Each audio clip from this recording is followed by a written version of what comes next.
ringing of this bell signaled the passage of the Monon Railroad line from Crawfordsville, 27 miles through the wooded Indiana farmland down to Green Castle. Today, that bell is the symbol of the oldest continuous football rivalry west of the Allegheny Mountains. The Little Giants of Wabash versus DePauw University. From Blackstock Stadium in Green Castle, Indiana, it's the Little Giants of Wabash versus the Tigers of DePauw. This ABC Sports exclusive is brought to you by Texaco, working to keep your trust for 75 years by bringing you quality gasoline and other fine automotive products. By United Airlines. United built the largest airline in the free world around you. And by the 1,700 J.C. Penney stores, coast to coast, and the catalog. A beautiful day here in Green Castle, Indiana, cold and clear. Big crowd in Blackstock Stadium. Hello, everybody. I'm Jim Lampley. I must admit to you that up until a few days ago, I knew virtually nothing about DePauw and Wabash and the Monon Bell. But on my first visit here Thursday night, I was taken on the campus of Wabash to see the bell. And when I saw the students who were staying up all night to guard that bell, I began to get a sense of the incredible traditional rivalry that exists here. So our attention today will be focused on this battle for the Monon Bell here in the heart of Indiana. We will be joining in progress later on our nationally televised game between the Buffaloes of Colorado and the Sooners of Oklahoma, which is taking place in Norman, Oklahoma. We should be able to join that game in about the third quarter. Right now, let's take a look around the country and see what the top teams in college football are doing today. In the coaches' poll, the top 10, you will first see number 1, Texas, trying to remain the only unbeaten and untied team in the top 10. Today, they play Texas Christian at home.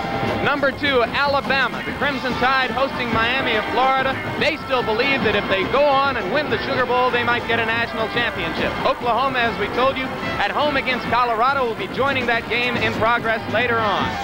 Number 4, Ohio State, led by their great quarterback, Rod Gerald, at home today to play Indiana and tune up for next week's battle with Michigan. Number 5, Notre Dame, devastating ever since the insertion of Joe Montana at quarterback. A tough game down in Death Valley today to play the Clemson Tigers.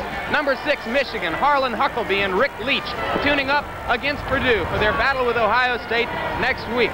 Number 7, the Arkansas Razorbacks, playing at Texas A&M in a game that will be very important in determining the Southwest Conference. Number 8, Penn State, at home to host Temple. The Nittany Lions are 8-1 under Joe Paterno. Number 9, Pittsburgh, 7-1-1 with Matt Cavanaugh at quarterback, playing Army in East Rutherford, New Jersey today. And number 10, Nebraska, with a record of 7-2, at home to play host to Kansas. As I told you, our attention for the next 3 hours will be focused on the battle for the Monon Bell, this traditional rivalry between Wabash and DePauw. And our expert commentator, the former coach of the Naval Academy and the Detroit Lions, is Rick Forzano. And Coach, you were involved in some traditional rivalries. What do you think of this one? Well, I sure was involved in some of those, Jim. This is a big one. After 3 days here, I had to keep from trying to steal that Monon Bell myself. I'll tell you, it's exciting. They say that, you know, this game is a season in itself. It's going to have to be for Coach Bog Bergman and DePauw. They come in with a record of 1-8 and trying to salvage everything today. Well, they can do it. Being 1-8 doesn't mean a thing right now. Bog Bergman, rookie coach, and Steve Hendig, a rookie quarterback. But they're ready. It's 1-8, but that doesn't mean a thing. It's zip. This is a new season for them. Big surprise, the freshman from Connecticut, Steve Hendig, getting his first start at quarterback today. On the other side of the field, you have Wabash, a team 8-1 with playoff aspirations in Division III. I know their coach, Frank Navarro, is an old coaching buddy of yours. Well, certainly Frank goes back to the East Coast, Williams and Columbia University, a fine football coach.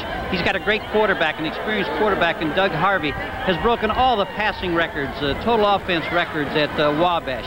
There are veterans against the rookies. Their quarterback, as we mentioned, David Harvey, number 11 for Wabash. He has been among the statistical leaders all year in Division III, comes into this game ranked 6th in the nation among Division III quarterbacks in passing and 6th in total offense. And a little bit earlier, about 15 minutes before we came on the air, I had a chance to talk to David Harvey. Dave, what kind of things do you think and feel going into the DePauw game that make it different from any other game all season? Well, it's our big rivalry down the road here, down 43. This year it's particularly important because we have a playoff berth riding on this game. DePauw's 1-8 and we're 8-1, and it's a crucial game for us this season to win it for our own sake and the rivalry and also the playoffs. How can you have any real fear of a team that's 1-8? I think records are thrown out for this game. DePauw is going to be up, and you just never know what they're going to throw at you in a big game like this. If they win this game, it'll make their season. We're expected to win with our 8-1 record, so it'll be interesting, and I'm confident we're going to pull it out. Okay, thank you very much, Dave, and good luck. It's Dave Harvey who will be leading the Little Giants today. Coach, one team is 8-1, the other is 1-8. Were it not for the rivalry, you'd say this has to be a one-sided game. But it won't be, because in the last 13 years, the point spread has only been 11 points at the most. So it's going to be a close ball game. It always has been. When you have a rivalry like this, it just turns out. As Tommy Mont, the athletic director here, said, he wished he was coaching one more time in this football game. 10 years ago in 1967, DePauw came into this game expecting a postseason bowl bid with only one loss. Wabash came in with a 1-7 record, and the Little Giants of Wabash turned things around and won that game to knock DePauw out of a bowl. DePauw will be trying to duplicate the feat today against a Wabash team that is 8-1, and if they win today, quite probably headed toward the Division III national playoffs, which begin next week. And right now, here come the Little Giants of Wabash onto the field.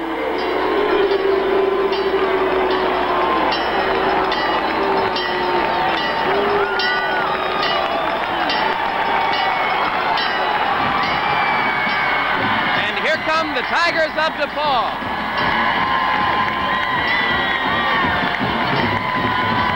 So both teams are now on the field, and we'll be back for the start of this battle for the Monon Bell in just a moment.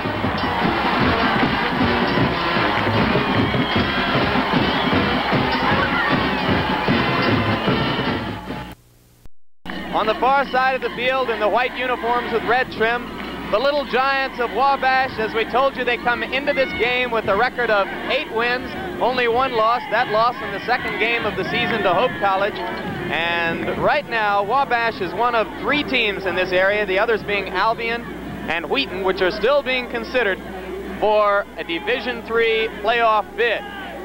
On the near side, the home team, the DePauw Tigers, a very discouraging season of 1-8, but everything starts over today. DePauw has had some difficulty with injuries. They lost their original starting quarterback, Rich Bowling, early in the year. Today, they'll be going with a brand new quarterback, freshman Steve Hinding from Connecticut, getting his first start. Coach Prezano, I know that the people on the other side of the field are going to be surprised to see Hinding out there as the starter. Yes, because Wabash really doesn't expect to see him start, and there's going to be a lot of pressure on a young man. Number 15, Steve Hinding, I'll tell you, the pressure is going to mount on him every time. Right now, he's got to have a little lump, but boy, when that kickoff starts, he'll be ready.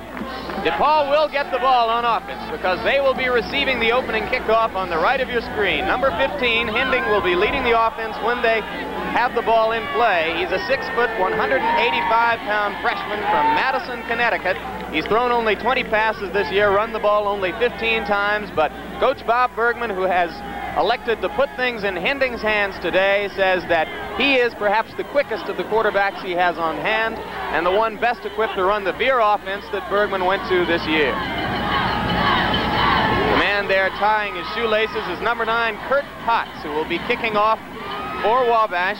Deep to receive for DePauw, number 44, Lou Borsellini, and number 36, Tom Kleinschmidt. Kleinschmidt is the starting tailback, the key to the running game. Crowd of over 4,000 here in Blackstock Stadium, which holds only 3,981. There'll be incredible hijinks, tomfoolery, craziness around the field throughout the football game. This rivalry involves some of the most wacky things you'll ever see, and the game is underway. Kleinschmidt with the football, cutting back to the middle of the field. Number 36, Tom Kleinschmidt, the starting tailback, took the opening kickoff back to about the 23-yard line. Knocked down on the play by Mel Gore, a starting cornerback for Wabash, and DePauw will have the football, 1st and 10 at the 23. The backfield is 15, Steve Hinding at quarterback. Kleinschmidt, 36, is one running back. The other should be 46, Steve Trulast. The flanker is number 14, Randy Beach, and the tight end, 81, Bob Dolan, the split end, 87, Dean Hadley. Hinding on the first play of the game, gives to Kleinschmidt. He's met at the line of scrimmage, picks up a couple of yards before Mike O'Quinn, number 55, made the stop. Starting defense for Wabash. You'll see across the front line, 81, Lance Richardson, an end.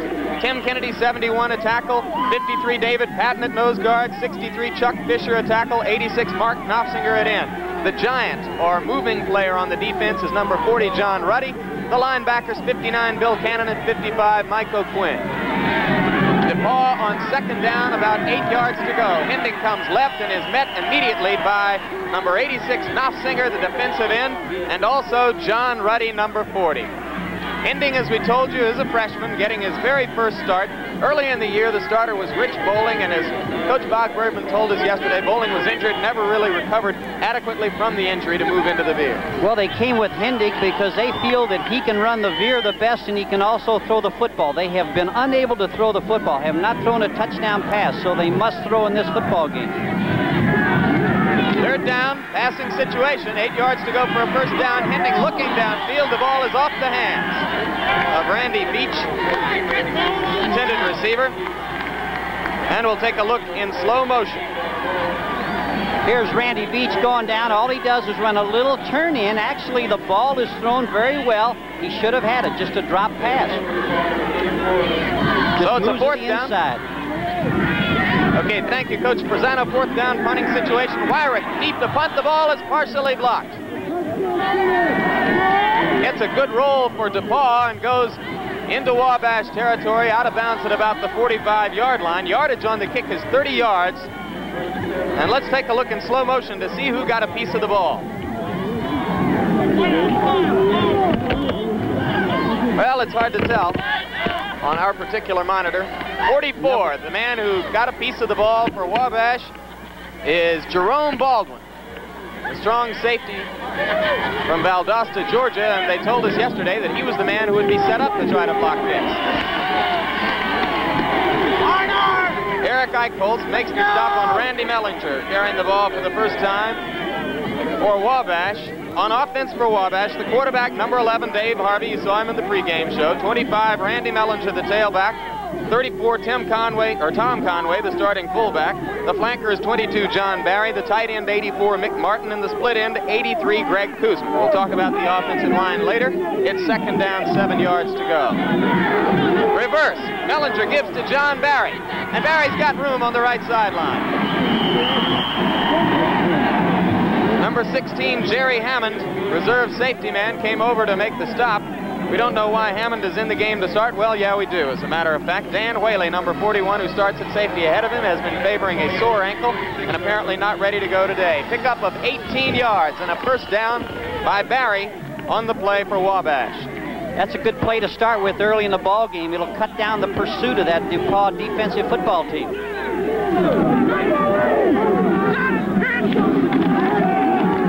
And they come now with the fake reverse. Harvey looking deep. He's got a man open in the end zone, and the ball is not there in time.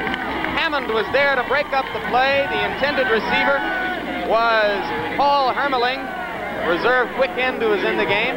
And we'll take another look at this double reverse pass with Harvey trying to go deep to Hermeling. Well, really, it's Harvey pitching the ball out, and he's going to end up with the football. It's an old flea flicker pass. It's kind of like a triple reverse with a quarterback in and up with the ball and thrown deep down the field, and Hammond makes an excellent defensive play. We said Hermeling was the intended receiver. That is incorrect. It was Greg Kuzman, 83. Harvey moving in the backfield. The ball is picked off. Hammond with the football. One blocker in front.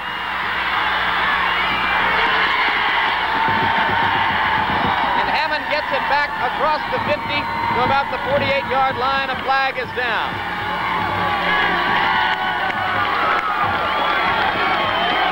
It's like David Harvey just waited a little too long. He had an open receiver for a moment. Personal foul is going to be called against DePauw. So that will cost the Tigers 15 yards of that run back by Hammond. But the first turnover of the football game, and Dave Harvey, who threw 3 interceptions in the first half last year, throws one here. Yes, he's a little late again on the throw, as you point out, Jim. And again, Hammond seems to be all over the field in the first few minutes. He made a great defensive play there. And again, as you point out, 3 interceptions Harvey threw in last year's game.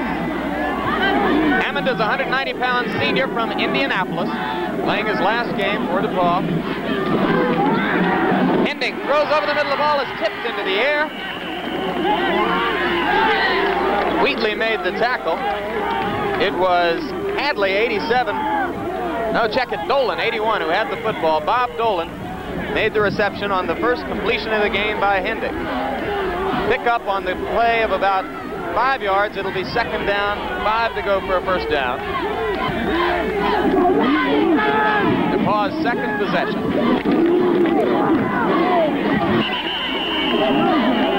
This time the give is to Kleinschmidt, and he gets a pickup of about 3 before Chuck Fisher, senior from Dayton, Ohio, number 63, made the stop for Wabash. Kleinschmidt is number 36, a freshman from Indianapolis, 5'9" and 165 pounds. He moved into that starting running back position in about the 3rd or 4th game of the season for DePauw. So you get a look there at the DePauw head coach, Bob Bergman. He spent 9 years as the coach at Rose-Hulman College, a team which plays both DePauw and Wabash, so he has had a familiarity with this rivalry, coaching in it now for the first time. Third down. Give is to Kleinschmidt. He breaks off the right side, picks up enough for the first down. It was Trulask, 46, not Kleinschmidt, 36.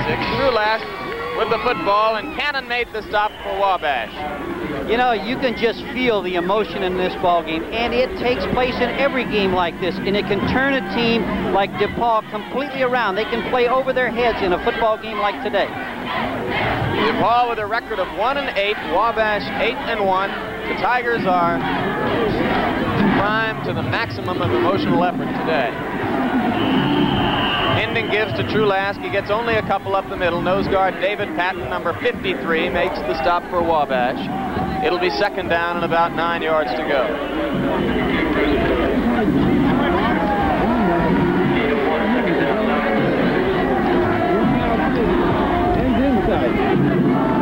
Hending, Trulask, and Kleinschmidt in the backfield. Wide to the left is Beach, flanker. Hending on the pitch to Kleinschmidt. Good yardage up the right side. He's knocked out of bounds by 71, a defensive tackle, Tim Kennedy. Wheatley, the safety man, was also there. Jim, just to point up something here for a second, Steve Hendig, you know, they've got him in there to run the veer, and he is doing an excellent job. He is pulling the ball out the right time, doing a great job of faking, and then kicking the ball out. They may have made a right choice here early. Third down now, 4 yards to go for the first down. DePauw out of the I formation this time. Hending drops straight back, throws a little flare to Kleinschmidt. Kleinschmidt slipped down. Number 40, the Giant, John Ruddy. We call him the Giant or the Monster Man. Both teams play essentially a monster defense. John Ruddy is the Giant for Wabash, and Scott Thompson plays the Tiger position for DePauw. But they're both essentially monster men who can move all over. So the incompletion makes it fourth down, 4 yards to go. And once again, Wyrick will be back to punt. This time he gets it away cleanly, a low punt. Number 26, Dennis Lewis, with a return of only about 3 yards, so Wabash will have the ball. We have 10 minutes and 18 seconds remaining in the first quarter in Greencastle, Indiana. Wabash begins their second possession. Harvey fumbles the football, and it's going to be DePauw ball at the 15-yard line. Once again, I think it was Jerry Hammond, number 16, who was there to fall on the football. Jerry Hammond was not scheduled to start this game. He's been playing behind a freshman named Dan Whaley. But Hammond came up to pick off the fumble, and he now has forced 2 turnovers in the football game. Dave Harvey's coming out here to run the veer. He takes the ball out. He's going to keep it. He's surprised. He coughs up the football. Joe Trimble, number 56, forced the fumble. Hammond recovered. Now, Trulask going to the left, and he gets about 3 yards down to about the 12. Big opportunity for DePauw. Lance Richardson, 81, a sophomore defensive end, made the stop, along with Tom Weber, number 42, the starting cornerback. Jim, that's the kind of play that can turn a ball game like this. An emotional factor in here. They've got the ball down in scoring territory. If they get 6, 7, or 3, it's going to help them immeasurably. From a physical standpoint, DePauw is the bigger ball club. Wabash is the quicker of the two teams. In short yardage situations, DePauw may be better than their record indicates. Hending is wrapped up immediately by Richardson, and it's no gain. So now, the Tigers, back at the 14-yard line, will be facing a 3rd down 9 situation. And they they would like to move the football a little closer. They'll be using a new field goal kicker today. Mark Frazier, the DePauw center, is going to be doing the place kicking for the first time all season. Hending drops back under a little pressure, but he gets away. Ball is tipped up into the air and incomplete.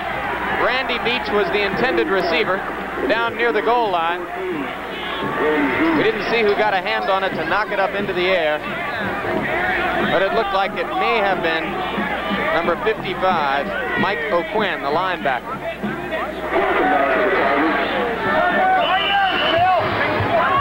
Frazier is now lining up to attempt a 31-yard field goal. Now, he is place kicking for the first time all season. Coach Bob Bergman told us that Frazier should have been the kicker before, but they didn't have anybody to snap it back.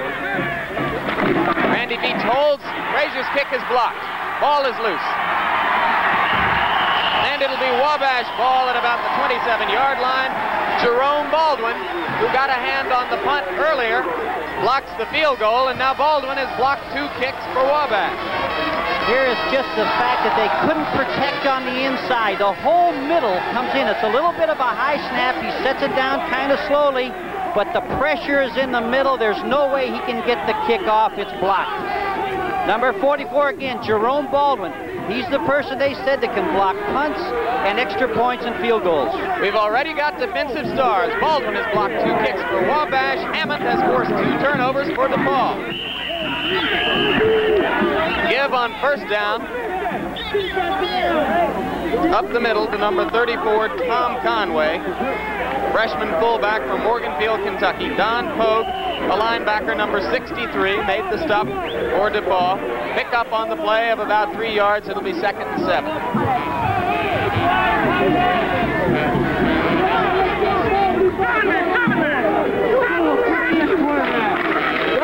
Harvey giving to Randy Mellinger. Randy Mellinger, who is the leading runner and receiver. Well, he's the 2nd leading receiver, I should say, for Wabash. He has over 500 yards rushing and over 500 yards receiving. The leading receiver for Wabash is number 84, the tight end, Mick Martin. And he's caught 39 passes on the year, a reflection of the relatively frequent number of times that Wabash normally throws the football. Now they've got 3rd down and 1, short yardage situation. Mellinger, the tailback, is 25. Conway, the fullback, 34. Harvey's going to roll out and try to get the yardage, and he's got it. First down, out of bounds at the 38-yard line. Tim Sellers, number 88, defensive end, made the play for DePauw. And now let's have a look at Sellers, number 88. Well, he's probably the best defensive player that they have on the DePauw. You can see he's going to put the pressure right now on Harvey. He sees that he's going to get outside. He has good lateral movement. He's going to chase him down to the sideline, make the play. That's a heck of a play by a defensive end to put the pass rush on and knock him out of bounds. And that cornerback came up to knock him out of bounds. That was Scott Fencing, number 22. Mellinger now loses the football for a moment, but falls on it as he gets across the 40 to the 41. Eric Eichholz, number 78, sophomore from Indianapolis, made the stop for DePauw. 2nd down, 3 yards to go, and you see Randy Mellinger, number 25, limping off the field. That would be a very serious loss for Wabash if Mellinger cannot return. Dave Galloway comes in to replace him. Boy, anytime you lose a guy that scores 11 touches, that's tough. Randy Mellinger with 11 touchdowns on the year on the bench right now. Fake to Conway, no give to Conway. He gets only about a yard. Don Pogue, the linebacker, number 63, coming up to make the hit, along with the right side of that DePauw defensive line. Terry Smith, number 79, another linebacker, was also there. Sellers comes back into the game, replacing 84 Frank Hoffman for DePauw. And now it will be 3rd down, 6 yards to go for the Little Giants. Harvey dropping straight back. Over the outstretched fingertips of Conway, Guy Relford, number 72, a defensive tackle, came right up the middle to put the pressure on Harvey. They had an all-out blitz on that time. It was a good call, and I'll tell you, they pressured him, made him throw it a little sooner than he wanted to. He wanted to go to one of his favorite receivers, Mick Barton, but he couldn't do it with the pressure. John Pavlik, number 82, will go back to kick now for Wabash. He's averaged 37 yards per kick on the season. Ball will be snapped from about the 43. Kick is low. Kleinschmidt has the ball inside his 10-yard line. Gets away from a couple of tacklers and out to about the 15. So a little bit of running room off the 48-yard punt. And DePauw will have the ball when we return in a moment. Caravan of cars began arriving, completing the 27-mile trip down the road from Crawfordsville here to Greencastle for this game. It was the Wabash Caravan. It did not end until just a few moments before the kickoff, but now the entire stadium is ringed with automobiles that came down from Crawfordsville to bring the Wabash people. And on first down for DePauw, the give is to Trulask, the fullback.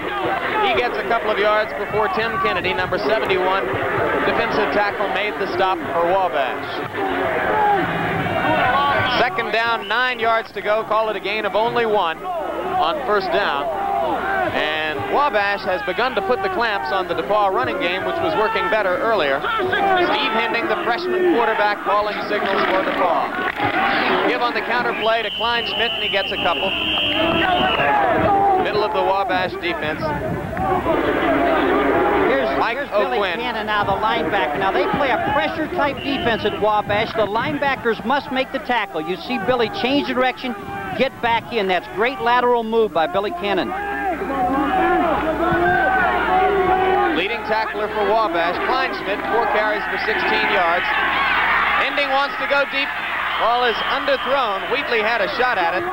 John Ruddy was the man, number 40, who came in and rushed the passer to force that throw. Randy Beach, 14, the intended receiver downfield, but the ball was underthrown. Oh, Dave Wheatley almost got another one. As Frank Navarro said, he doesn't have much speed, not a lot of quickness. All he does is intercept and make the big play.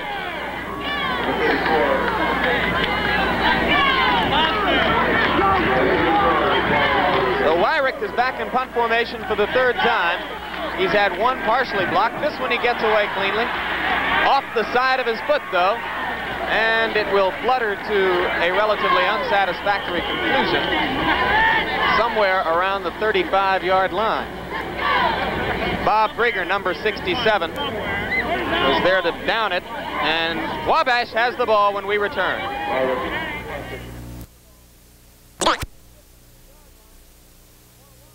The 15-yard line for Wabash, but now Mellinger is down on the sideline. He was hurt earlier in the ball game. Here's another look. There it is, just again, the veer option. They kick the ball out to their best running back, Randy Mellinger. He turns it up the sideline, but as you point out, he's hurt. He was hurt earlier, got back in the ball game, and again, he's a guy they must have playing in this football game.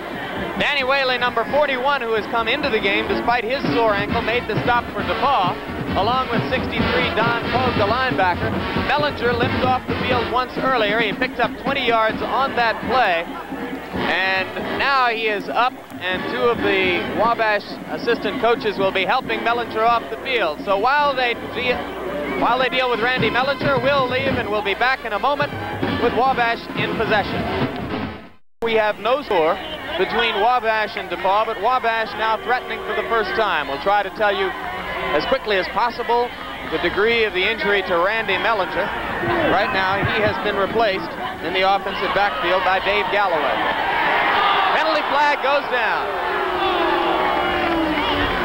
as Tom Conway had the football, and Relford, number 72, knocked him down. Personal foul call against DePauw, and that will move the ball half the distance to the goal line, which will take it inside the 10-yard line. Here's another look at the late hit. Well, that's Tim Sellers, and you know, you're over anxious. He wants to win this football game. He's all revved up, and he saw the ball laying there in the quarterback, and he just was beside himself. Actually, the fake was to Conway. I misled you by saying Conway had the football. It was Harvey.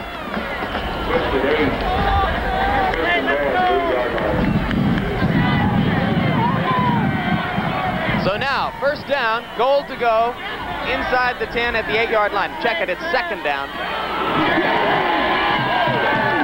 This time the give is to Conway, and he gets only a yard or so before Joe Trimble, number 56, made the stop for DePauw. Boy, and Jim, that Joe Trimble really came up there and laid one on him. That was a big hit.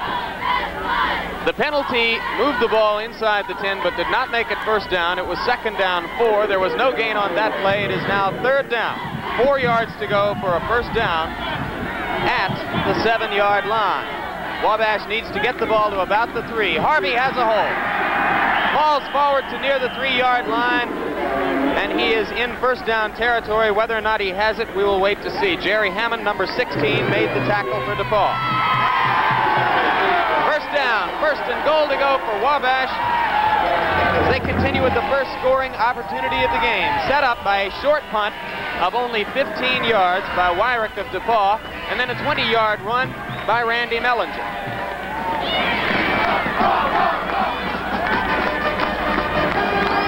Harvey at quarterback. Setbacks are Galloway and Conway. Harvey comes right, had a hole for a moment, he ducks in and is hit. And the fumble is recovered by DePauw. Number 63, dancing up and down with the football, is Don Pogue, the linebacker. He came up with it. The hit was made by Hammond along with Sellers. Our check at Frank Hoffman, 84, replacing Sellers. The third Wabash turnover of the game, and you'll see Dave Harvey. Here's it now. Dave Harvey takes the ball out. He turns it up, but he's hit pretty well in there. Fumbles the ball. Big play for DePauw. First down now at the 1-yard line for the Tigers of DePauw, and Hending falls forward trying to get a little extra yardage. Some room to operate. Wabash kicking away a scoring opportunity on the fumble by Harvey at the goal line.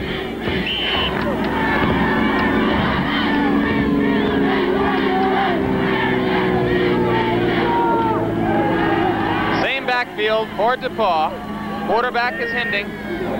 Running backs are Trulask and Kleinschmidt. Hending giving off this time to Kleinschmidt.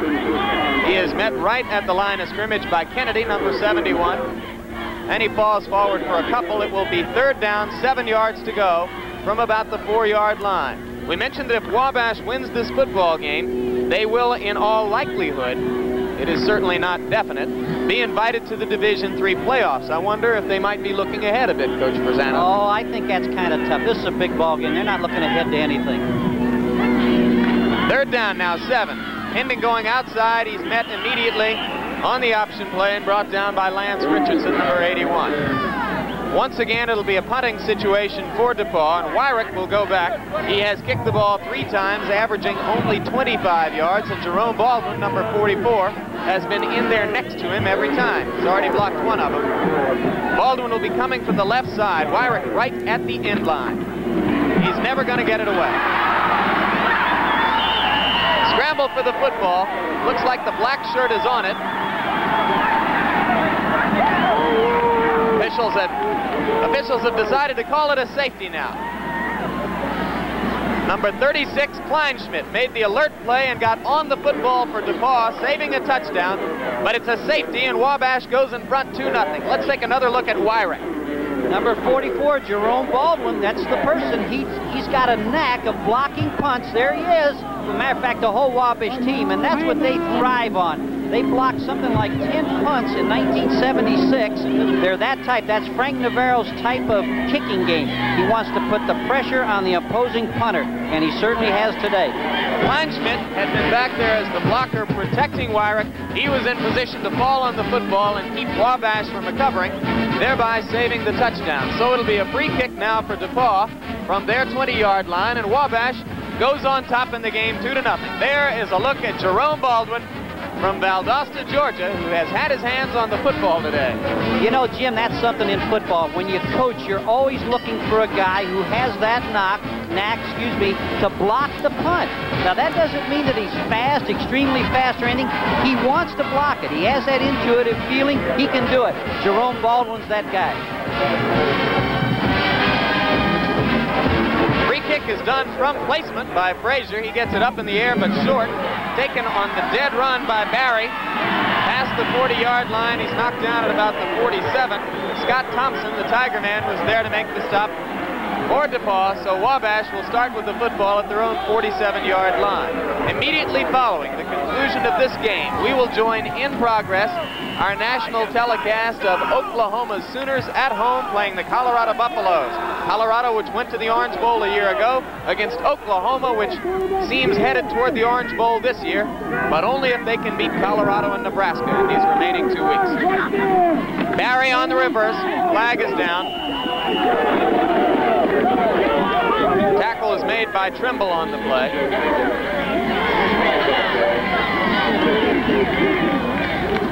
Have a motion penalty down there against Wabash, Jim.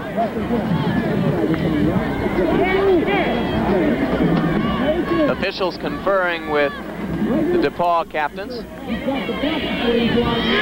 Number 22, Scott Fensick, the corner, declines the penalty, so they will take the play, which was a pickup of about 2 by Barry. It will be 2nd down 8 for Wabash. Ball at the 48-yard line. Scott Fensick, number 22, is the brother of Gary Fensick, former Yale standout, who is now starting defensive back in the NFL for the Chicago Bears. Dave Galloway, 45, still in the game, replacing Bellinger. Screen pass now is to Conway. Couple of blockers in front. He gets across the DePauw 45 and down to about the 43-yard line. Scott Thompson, the Tiger man, there to make the play. Jim, this drive is awfully important to DePauw because they are going against the wind right now. If they can hold this thing off and get the wind at their backs, they could have an advantage in the second quarter. Big series here for DePauw. First down for Wabash. We'll check Harvey's statistics for you. That completion may have been his first of the game. Yes, he's 1 of 4 for 9 yards. Pitch out to Galloway. He has no room. Met at the line of scrimmage by Fensick, and he falls forward for a gain of about 1 yard. Harvey's pitcher, number 35, Galloway. Jim, Wabash is doing something a little different. They're going to an unbalanced line, which they hadn't shown before, and they're trying to get that DePauw defense to overshift and then try to come back to the weak side. That time they went strong, but look for them to come back weak against the unbalanced line. Martin is split to the left, 2 receivers to the right side. Pressure on Harvey. He gets rid of the football just as he is blasted to the turf. Number 22, Scott Fensick, came in, as did number 84, Hoffman. That's Scott Fensick. He's a hitter just like his brother Gary, Jim. I'll tell you, he'll come out there and knock your head off. Second, it was 82, Jeff Steele, defensive end, who came along with Hoffman. It was not 22 Fensick. He was back defending, but Steele, who rushed the passer along with Hoffman. Dave Harvey has now thrown 5 times, so he has broken an individual season record for passing attempts for Wabash. Harvey can break a number of Wabash records during the game today, and we'll try to keep track of them. This pass is picked off.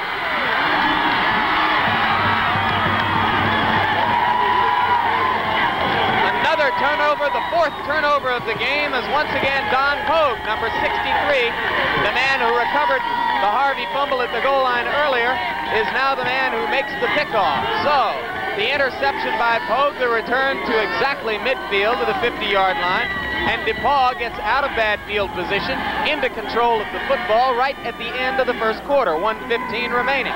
4 turnovers in the first quarter for Wabash. I'll tell you, Harvey's had some bad days against this DePauw football team. Hending's pass down the right side is out of bounds. Last year, as you'll remember, Harvey threw 3 interceptions, and already now they've had 4 turnovers, so they're going to have to put that offense together for Wabash because they just keep giving that same encouragement to DePauw. Here it is. Now, here's Hending now, rolling out, throwing. There it is. Out of bounds. 1 foot out of bounds. Oh, geez, tough break. The intended receiver was Dean Hadley, the split in number 87. Hending cutting inside on the option play on 2nd down. Lance Richardson, number 81, there to stop him for Wabash. Gain of 1 yard at most, and now it will be 3rd down and another passing situation for DePauw. Call it 3rd down 8, call it a pickup of 2 for Hending. Richardson, 81, has already been in on several tackles for Wabash.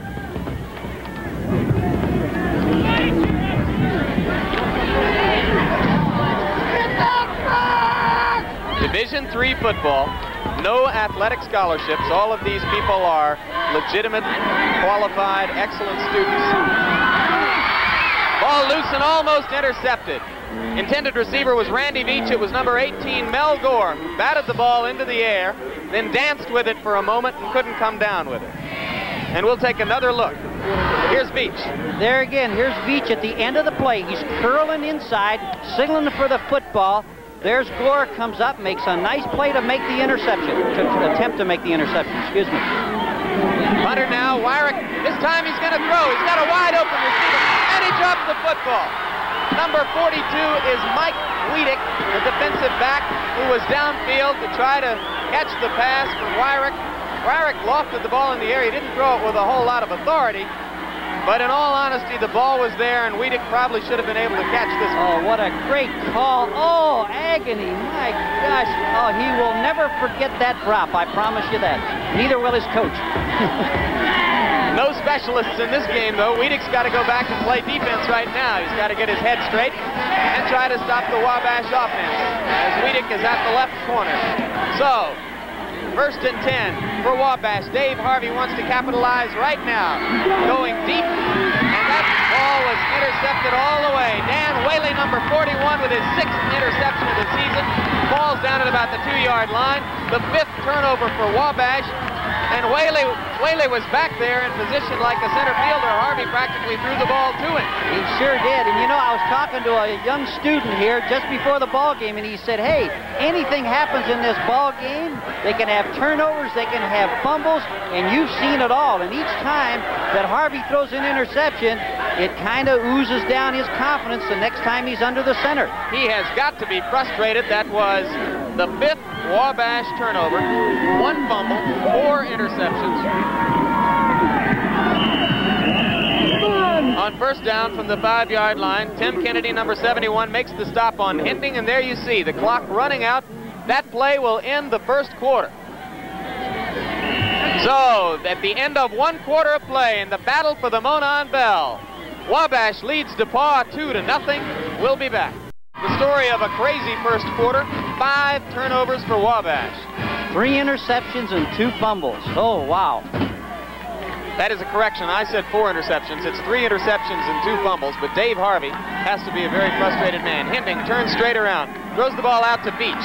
He gets away from 1 man and gets back to a line of scrimmage and maybe a yard or 2 more. Bill Cannon, number 59, outstanding linebacker for Wabash, reacted well to that far side to make the stop. And now let's watch Bill Cannon. Watch him, number 59, to the right of your screen. He has good mobility, good quickness, and they count on their linebackers to make the tackles. There he is, coming all the way from the inside to make the tackle almost out of bounds. He had help over there. Wabash is a gang tackling team on defense. Wabash, as we said, probably the quicker of the 2 teams, and the one with the most to play for today. An 8-1 record, hopes of finishing 9-1 and going into the Division III playoffs. Wide world of sports. Immediately following the Prudential College scoreboard, which will follow the Oklahoma-Colorado game, United States versus Cuba boxing championships. We'll talk about it in a moment. 3rd down. Hinding still with the football. John Ruddy, the Giant, number 40, there to make the stop, along with a host of other Wabash tacklers. Incidentally, number 81, Lance Richardson, the defensive end for Wabash, was in on 6 tackles in that 1st quarter. Now, I mentioned Wide World of Sports. Today at 5 o'clock Eastern Pacific, 4 o'clock Central Time on ABC. That means 4 o'clock here. Well, actually, it means 5 o'clock in part of Indiana. The national boxing teams from Cuba and the United States going against each other. Again, the punt is blocked.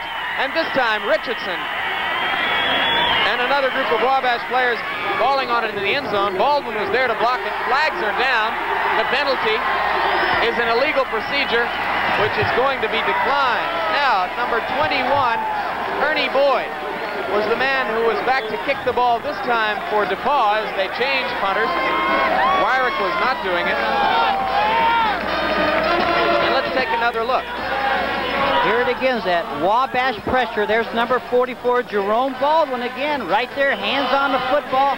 Touchdown in spite of 5 turnovers for Wabash. Here they are now with a touchdown on their hands with a possibility of going ahead 9-0.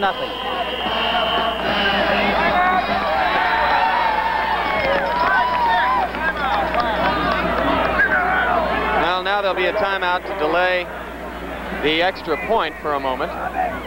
Baldwin's 3rd blocked kick of the game. Actually 4 if you want to count the one that Wyrick never got off in the end zone at the opposite end of the field.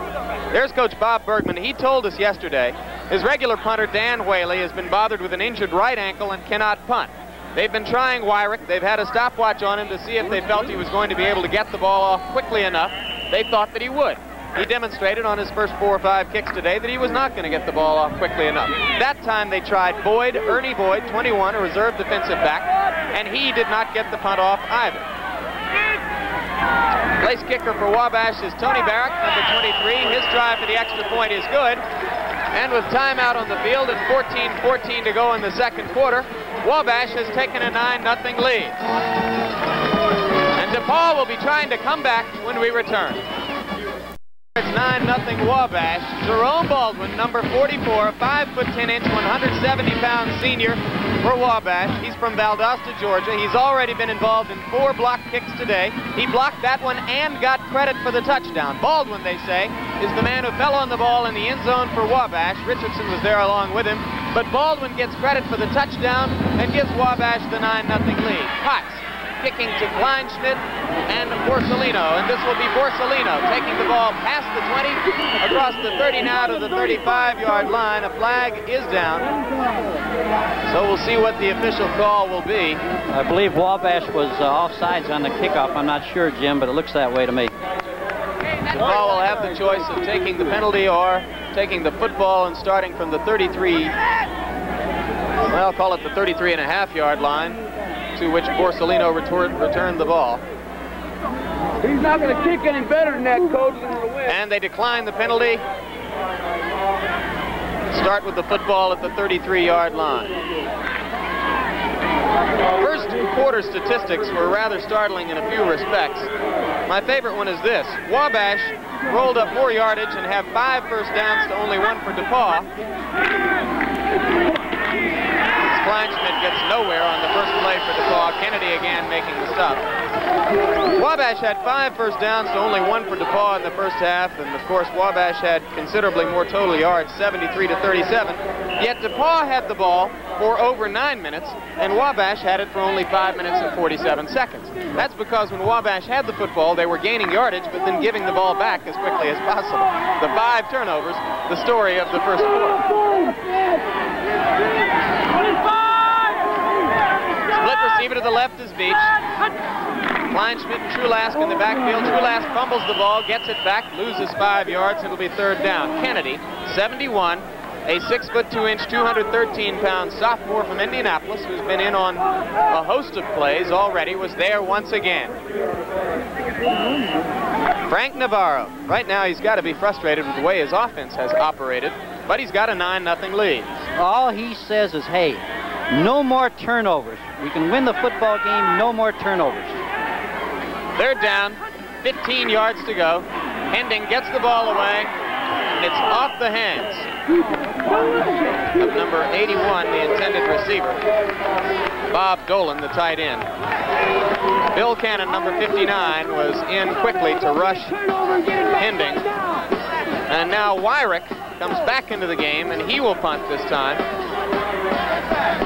for DePauw. Wyrick gets it away off the side of his foot, and it's going to bounce dead inside the 45 at about the 43-yard line for Wabash. The Little Giants will start with the football from there. Joe Atria was there to down the ball for DePauw. 26-yard punt for Wyrick. Monday Night Football this Monday. The St. Louis Cardinals versus the Dallas Cowboys. Tony Dorsett and Roger Staubach versus St. Louis with Jim Hart and Wayne Morris. Morris, who had 182 yards last week, one of the more rapidly improving running backs in the NFL. And of course, St. Louis and Dallas, a great rivalry on Monday Night Football, going back to the time when St. Louis pasted the Cowboys 38-0 to the utter chagrin of Dandy Don Meredith. Randy Mellinger had the carry, and Guy Relford made the stop.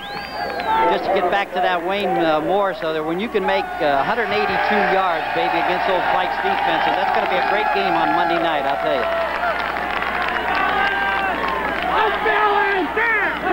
Just been handed a first quarter score. Notre Dame leading Clemson 7-0 down in Death Valley, South Carolina. Mellinger fumbles the pitch, picks it back up, but he's knocked down by several DePauw tacklers. Trimble and Terry Smith, 56 and 79, were the first 2 men to get there. And we'll take another look at the hit. Here it is now. There's the penetration. There's the hit on Harvey. I'll tell you, he couldn't see that man coming to his outside. He kicked the ball out too late. He should have probably kept that football. Third down, 14 yards to go for Wabash. Mellinger must not be seriously hurt because he has been back in the ball game on this series. Conway's got running room up the right side on the screen. Gets away from two men, and now he's all alone. Tom Conway goes down the right side, 59 yards. The Wabash offense gets untracked. And now it's 15-0. I'll tell you, when you keep giving encouragement to DePauw like Wabash did, and DePauw didn't take advantage of it, this is exactly what happens now. They throw that screen out to Tom Conway, 6 more points.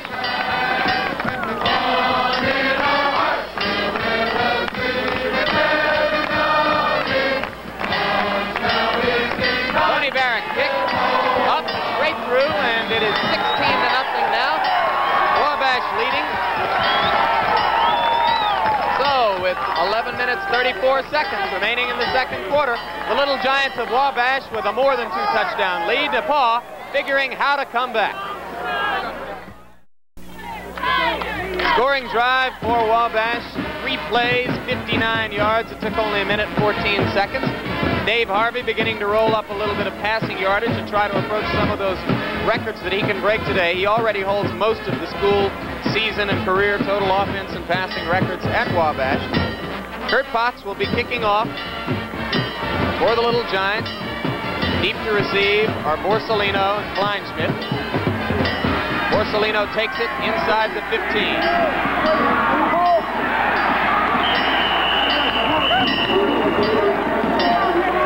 Number 13, Randy Weissel made the stop. Now let's look at the downfield blocking on this touchdown for Conway.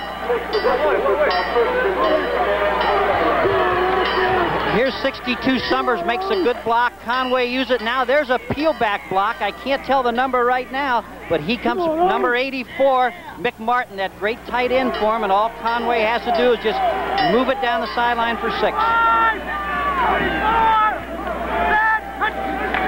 Ending still at quarterback for DePauw.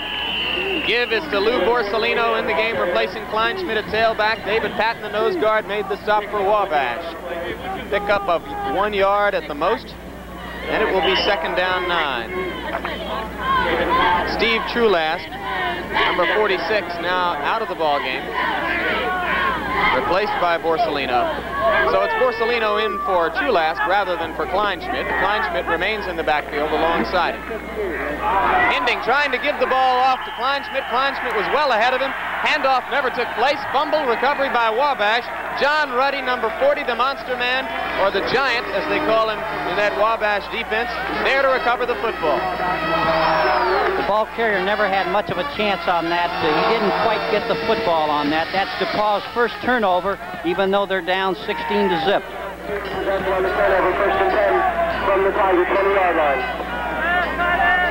So it's 1st and 10 at the 19 now for Dave Harvey and the Wabash Little Giants. Once again, he's going to the air on 1st down. Open receiver in the end zone. Harvey didn't get it there quick enough.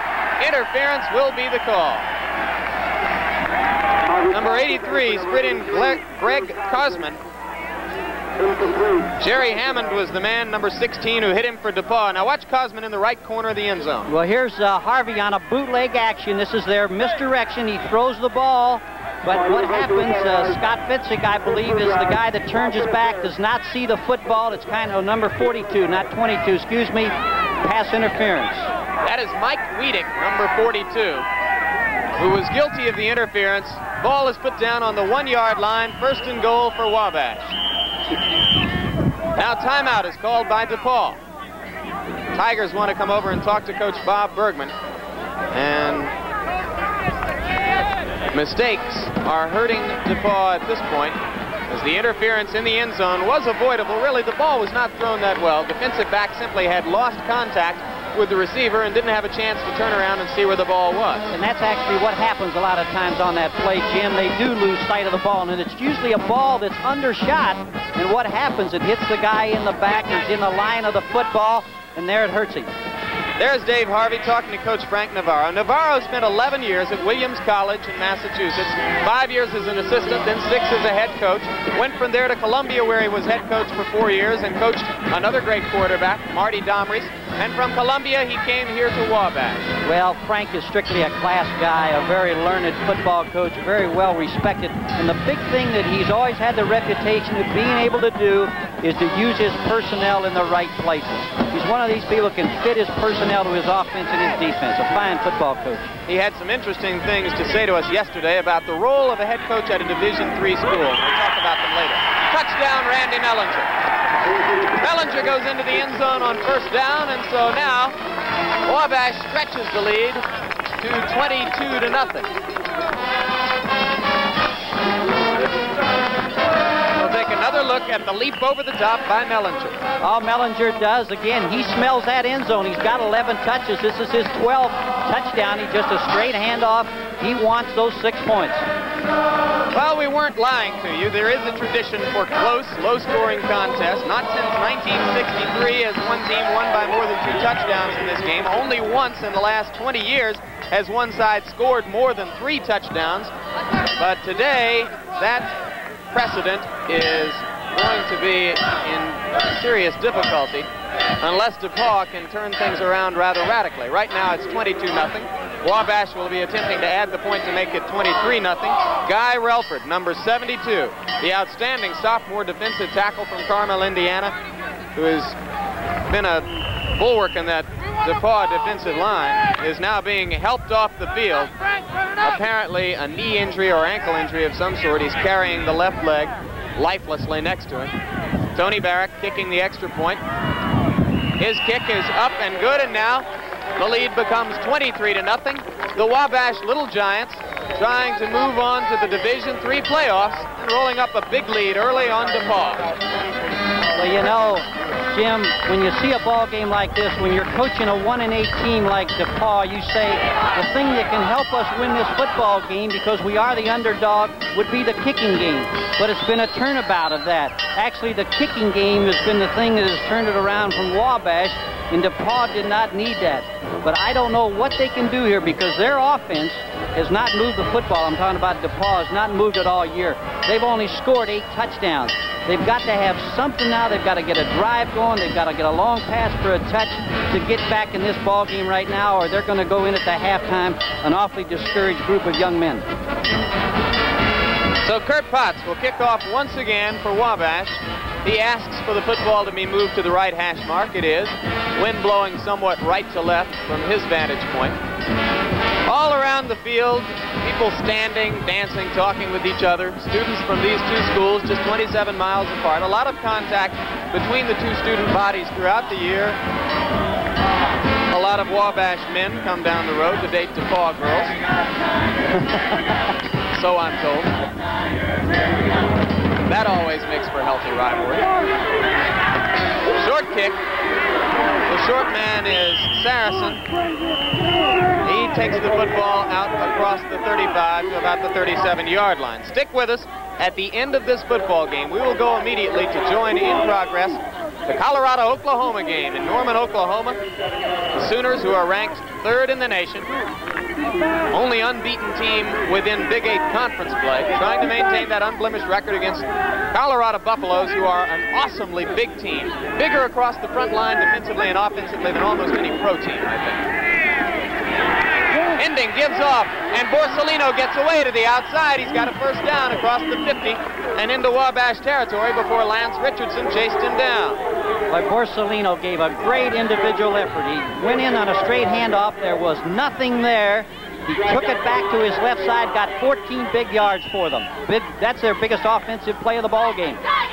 This ball game was close until the second quarter. In the first 4 minutes and 13 seconds of the second quarter, Wabash has racked up 3 touchdowns, and that made the difference 23-0, which it is right now. Hending with the fake, good throw over the middle.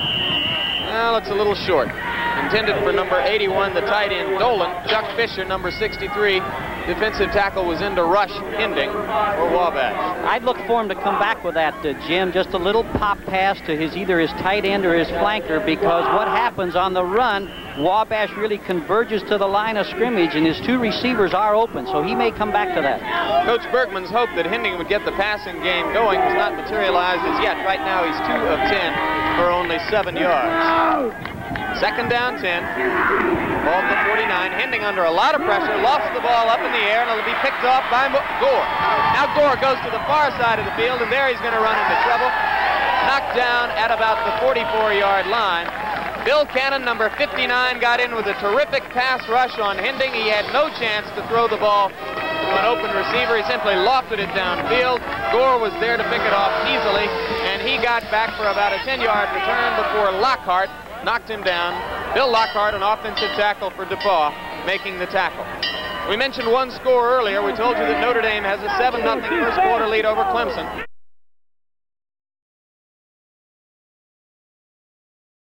It's a difficult situation for a coach like Bob Bergman. Here he is down 23 to zip. He's got to get his football team inspired to make a big play right here.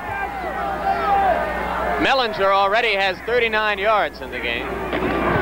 This time he gets the call and gets nowhere. Excellent play in the middle of that DePauw defense. Terry Smith, number 79, wrapped his arms around him. Jim, I would imagine right now Bob Bergman is probably thinking a little bit about, should he make a change at quarterback? Should he sit around, or should he give the guy another series? There's Bob Bergman right there. Right now, I think I'd have to make a change. I'd go with Rich Bowling, personally, because he's got a lot of career records, and he seemed to be a guy that could put him in the end zone. The quarterback for most of the year has been Tim Werner, a sophomore from Michigan City. He was benched today in favor of Hinding. Harvey's throw downfield in and out of the hands of Mick Martin. Hammond was back there to defend, along with number 45, Al Smith.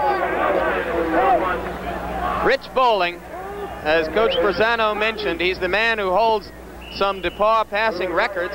He was expected to be the starter coming into this year. He is number 12, the man on your right of the screen. 11 is Werner, who's been the quarterback for most of the year. Bowling, according to Bergman, was not quick enough to run the veer adequately at the start and has never really adapted well to the veer offense. Pavlik's punt is picked up by Kleinschmidt. Kleinschmidt moving to the left. He's knocked out of bounds back of the 20-yard line. 35-yard punt for Pavlik. Knopfsinger made the stop downfield. Kleinschmidt's return only 2 or 3 yards. And let's see who the quarterback is for DePauw. As they come back on the field, it's still going to be Hinding. They're going to go with Steve Hinding there. They're going to stay with him, which is all right, because he feels, hey, maybe I'll give him that one more series. But Bowling, to me, has all the career records. They're going to have to get back in the ball game. They're going to have to throw it to get back in the game, and Bowling might be the guy. Rich Bowling, a senior from Elkhart, Indiana, still on the bench. Hinding still the quarterback. Given to the middle to Borsellino. David Patton, the nose guard. Mike O'Quinn, the linebacker, there to hit him. O'Quinn is 55, Patton is 53. And it will be second down. Let's call it 9 yards to go for the Tigers of DePauw.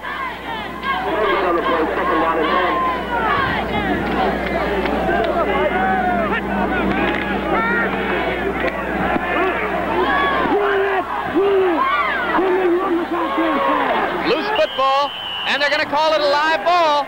Fumble is recovered by Wabash. You can see Hinding immediately getting up to express his displeasure to the official. Tim Kennedy, number 71, along with Bill Cannon, were there to make the hit and loosen the football. It was Kennedy, 71, who fell on it, recovering for Wabash, and we'll take another look. Here is Steve Hinding. He's coming out here on the sprint out. He's got room, and he does something that you tell quarterbacks not to do. When you're going to turn it up and run it. I would think he was down. I don't think that should have been a fumble.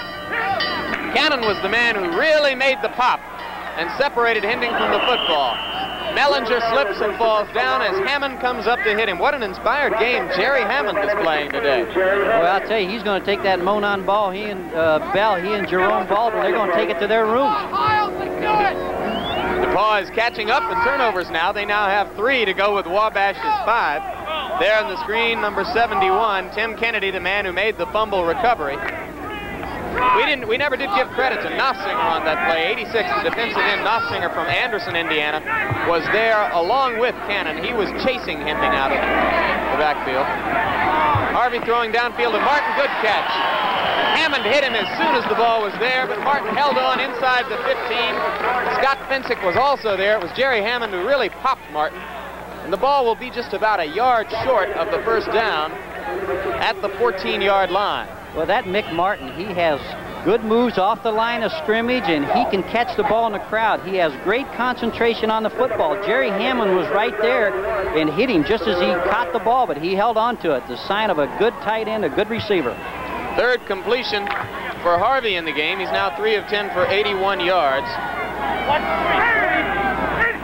On 3rd down and 2, he gives the football right up the middle of Mellinger, who goes over the top.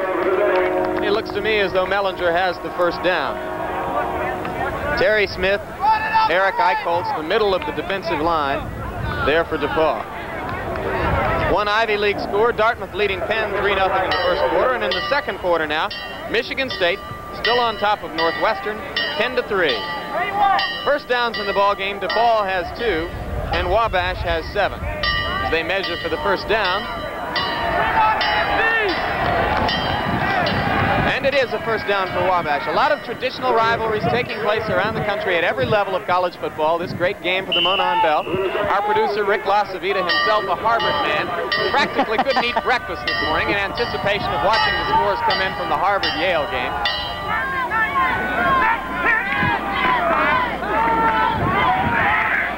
Harvey rolling right into the end zone, tipped into the air. Interception. And it's going to be picked off. Loose ball is picked off by Scott Fensick, number 22. Hammond was also there, but it was Fensick this time who came away with the football, and that is the 4th interception of the game for the DePauw defense. The DePauw defensive backfield holding its own. Here it is, that bootleg again. They use their quarterback as their misdirection. He's got a man free in the end zone. There it is. But what happens, there's a defender steps in front. He was just late on the throw. The ball is tipped up and intercepted by Scott Fensick. In defense of some of the receivers who are having difficulty holding on to the ball, this is a cold, brittle day in Greencastle, and it is hard to catch the football when your hands are cold. As Randy Beach demonstrated right there. Beach had the ball, Mel Gore hit him, and Beach coughed it up. It's an incompleted pass. Boy, I'll tell you, Jim, this is unbelievable to have that many turnovers in a football game and still be ahead 23-0. 6:36 remaining in the second quarter. At halftime, you'll see the marching band of DePauw University, followed by several hijinks. I'm told that they fight on the field at halftime here. I'm not going to believe that until I see it. Pass over the middle, complete. Fumbled but recovered. Dolan made the catch. Mel Gore hit him. Dolan popped, or the ball popped out of Dolan's hands, and then 43, Jay True, was there to fall on the ball for DePauw, and it is a first down for the Tigers of DePauw. So Hending throws a good pass for the completion to Dolan. They're going to have to do more of that, Jim. They're going to have to put the ball in the air. They're going to have to take some chances now. Heck, 23-0. You get on the scoreboard, you're back in the game, and you're ready to go at the halftime. Well, yesterday, Coach Bob Bergman told us that his plan was to try to move that Wabash monster man around and hit the tight end with quick pops into the monster's area. Hending gets away from 2 men and picks up about 6 yards, going straight up the middle. And you know, this is what Hending needs. He needs a little bit of confidence in here right now to move the ball down, throwing the ball, running in a little bit. It'll improve. It might be a great move for Bob Bergman to keep Hending in there. Second down, 4 yards to go for DePauw. Hending starting to get some confidence, as Rick Forzano said. Good cut inside on the near. And he has a first down at midfield. Mike O'Quinn, linebacker, number 55 from Centerburg, Ohio. There along with Tom Weber from Lafayette, Indiana. They made the stop as you look at the Monon Bell, the 350-pound trophy, which goes to the winning team in this football game and has gone to the winning team ever since 1932. As I said, Thursday evening I arrived here. I was taken over to the campus at Wabash. They took me into the athletic building to see the bell. Some students were guarding it, and they were very skeptical of my identity as a television commentator. They said, now really, aren't you a student from DePauw trying to steal that bell? I think you're just trying to make yourself feel good there, Jim, a student at Wabash or DePauw. Yeah, I know. Hending kept the football and was knocked down by O'Quinn. It's a pickup of 4. Stranger things have happened, though. You know, as you read, several years ago, a student from Wabash came down here to DePauw disguised as a member of the Mexican embassy, or a representative from the Mexican embassy, asked if he could see the bell, was shown the bell in its hiding place here on the DePauw campus, and it disappeared that night into the possession of the Wabash student body. Thus far today, we haven't seen anybody trying to make off with the Monon bell. And at 350 pounds, not too many people are going to try. Hending is under pressure, gets the ball away down the middle of the field, picked off. Number 42, Tom Weber with the ball. Weber gets away from 2 men. Flag is thrown in midfield as Weber is knocked down in DePauw territory at about the 47-yard line. We'll wait to see what the penalty is. 85, Pat Wilkins, a reserve tight end, was there to make the stop. I believe that was a clip on the interception, but still Wabash will still end up with a football. So here's another look. Hending once again gets tremendous pressure from the right side. Ruddy, the monster man, was there. He was trying to go to his tight end, but his tight end had a tough time getting off the line of scrimmage. He just threw the ball up there for grabs, interception. And Weber, who was a running back on the state Class A championship team at Lafayette Catholic High School last year, showed some of that skill as he moved up the sideline with the interception. You know, you always got to know how to use those clips, right? Set up the clips and use them. Harvey rolling left, he's going to be hit, and he gets away. Finally falls to the turf. It was Albert Mazzata, sophomore defensive tackle, number 77, who got to Harvey and wrestled with him for a moment, and then Harvey stumbled forward. So call it a sack for Mazzata, and the ball is at the 30-yard line.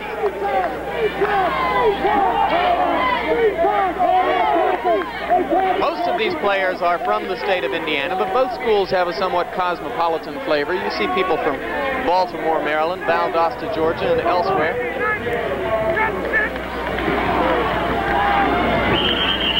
Conway gets a couple of yards. Ike Holtz, number 78, was there to hit him. And while we have a moment, some scores of other games in the second quarter now at Clemson. Notre Dame leading the Clemson Tigers 7-3. That could be a very tough football game for the Irish. Clemson is 7-1-1. They tied North Carolina last week. North Carolina State leading Duke 10-0.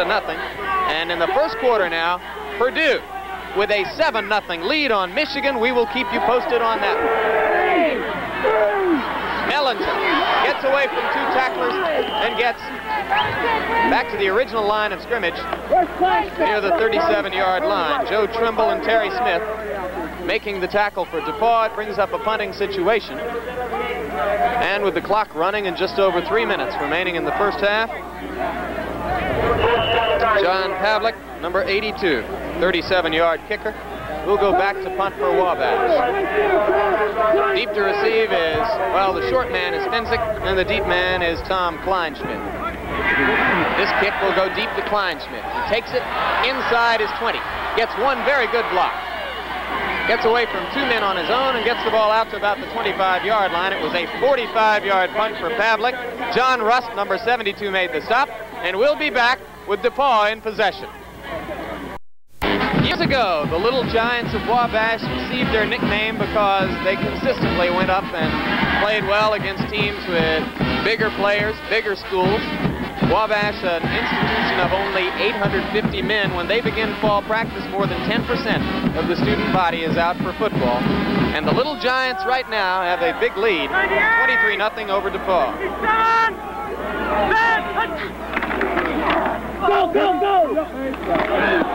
Kleinschmidt met behind the line of scrimmage by Weber.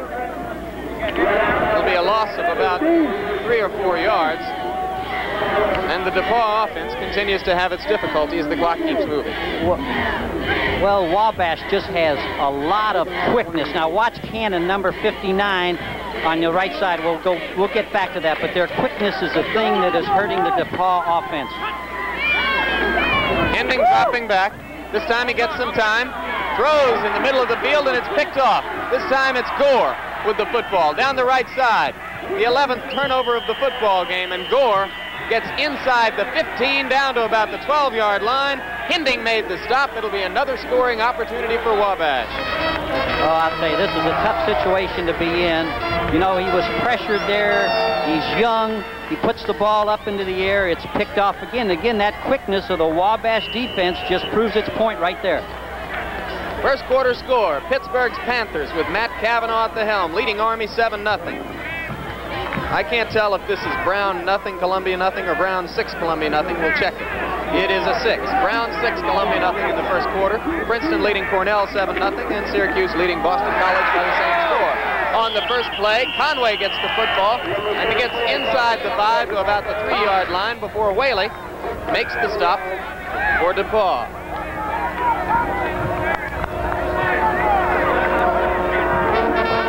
Here it is now. It's that straight handoff. You can see, boy, they've got a nice little opening in there created by the left side. He does a great job, Conway, of cutting back. That's something he can do. He has great ball awareness, hole awareness. He can move the ball. Wabash offensive line, Bert Lekarchik at left tackle, Jeff Summers at guard, Tom Madrowski at center, Rick Windhorn at right guard, Dave Pinnock at right tackle. Ball is loose, and DePauw has recovered the football.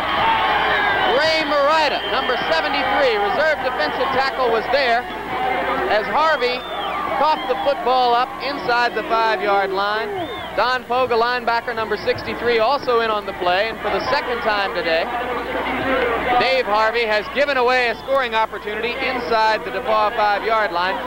And for the third time today, Pogue forces the turnover. He recovers a fumble. For the second time, he also had an interception, and now DePauw has a new quarterback in the football game. That will be number 11, Werner, who replaces Hending. Werner goes straight ahead to get a couple yards of breathing room. Well, we speculated on whether it would be Bowling or Werner. It is Tim Werner, 5'11", 185-pound sophomore from Michigan City. He's completed only 33% of his passes coming into this game. So I guess it's fair to say he's a better runner than passer. And he's averaging only 1.9 yards per carry. I guess what Coach Bob Bergman wants him to bring to the offense at this point is some steadiness. Well, Jim, I said Bowling, so you can see how right I've been all year long. So they're going with Werner. Second down, 8 yards to go for the first down. Werner rolling into the end zone. Now he's got to get away from Ruddy. Releases the football, throws it into the hands of number 55, O'Quinn, but much to Werner's good fortune, O'Quinn could not handle the football as he went out of bounds, and it will go as an incompletion. We'll take another look at Tim Werner scrambling in the end zone. Boy, I'll tell you, number one, to come out of there the first time out of the box and be running out of your end zone, running for your life, and then turning the ball upfield and almost having it intercepted. I'll tell you, that's a rude indoctrination. For the first time today, number 37, Jay Pirtle, goes into the backfield. He is a 225-pound fullback. And let's see if he gets the football on third down and 8 for DePauw.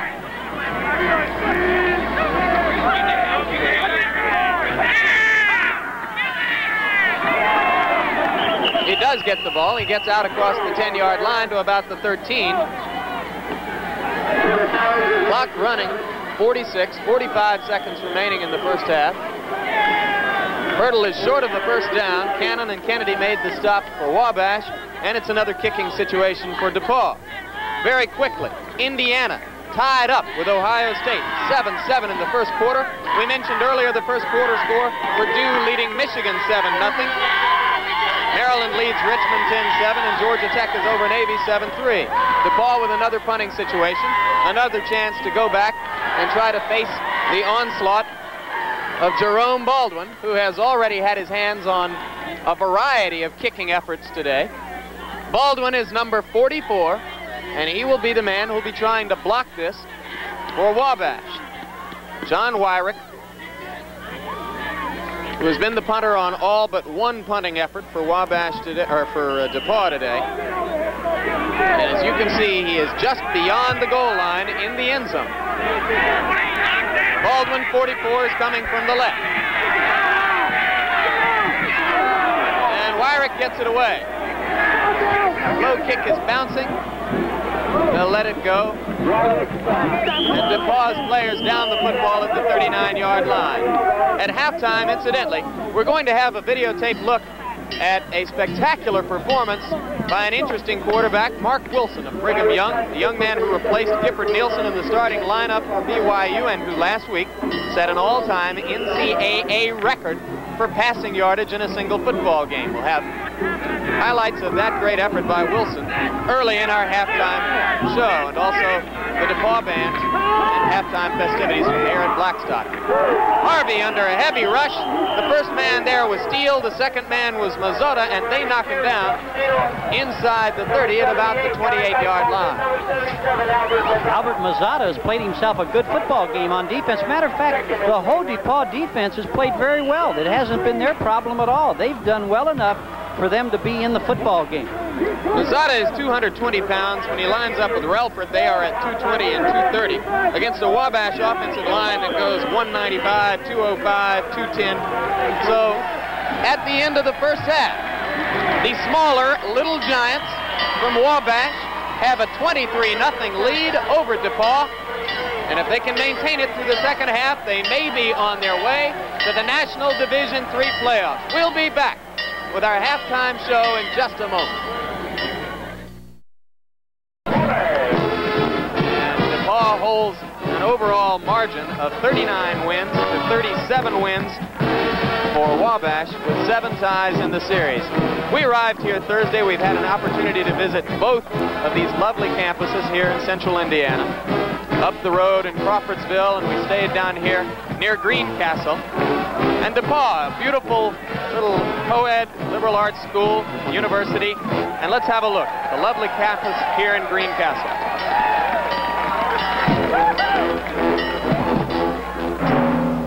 Since 1837, DePauw University has been one of the nation's distinguished universities.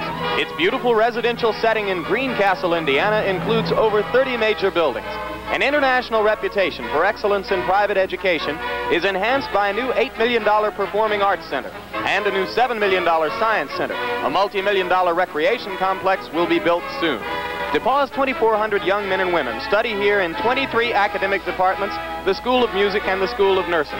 DePauw has its own study centers in Western Europe and in Greece. DePauw claims several firsts, including the first chapter of the nation's largest journalism society and Indiana's first chapter of Phi Beta Kappa. Nearly $3.5 million in scholarships, grants, and loans are available each year to outstanding students who want a DePauw education. DePauw University believes in the value of a liberal education, not just for a job, but for a lifetime of usefulness to society. Well, that must be the men of Wabash holding that banner, because they are the ones who have no girls to speak of. They do have, in Wendy Tucker, a female sports information director, a rarity, and she does a terrific job. A remarkable rarity that a female sports information director would exist at a school of 850 men. 850 men who can sound like 3,000 when they're in good voice and rooting for the Wabash Little Giants. They've been in good voice today here in the battle for the Monon Bell. Now let's listen as the DePauw Marching Band, with 70 students, 14 pom-poms, and 2 twirlers under the direction of Professor Dan Hanna, plays the DePauw Fight Song.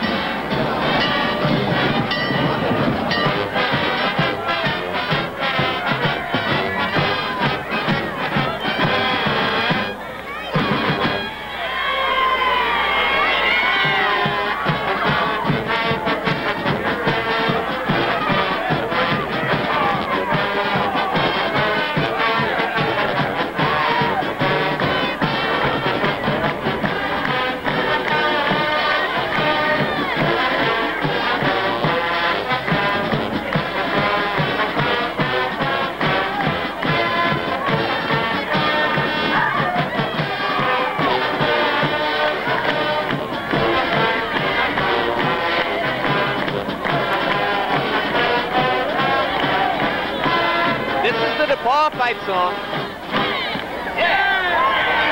The battle cry for the little school of 2,400 men and women here in Green Castle.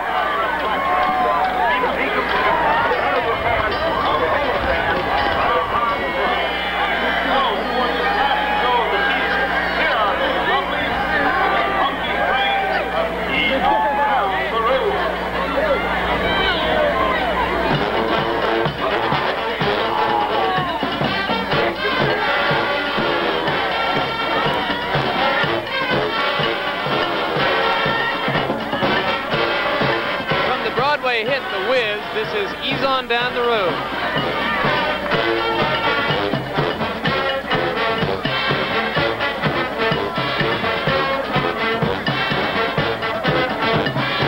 As we told you, hundreds of Wabash enthusiasts eased on down the road in a caravan from Crawfordsville before the game.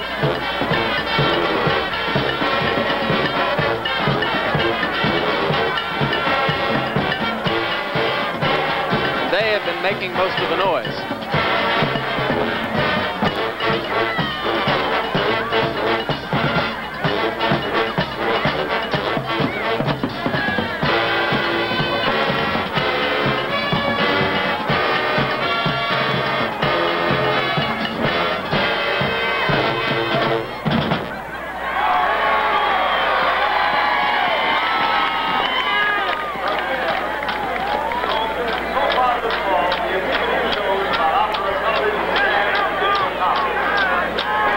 The DePauw band will continue their halftime show with the stripper. They are going to get into the formation of a banana here and then symbolically peel the banana. You like it? I think it's kind of unique. Students on both sides of the field now getting out on the sidelines to prepare for the traditional pilgrimage to the middle of the field, where they meet, talk with each other.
Banana peels firmly in place.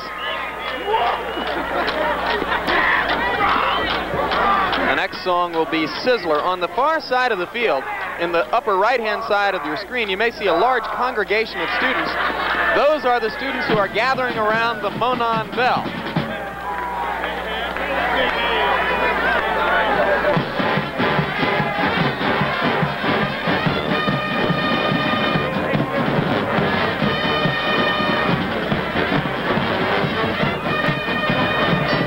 Titled The Sizzler.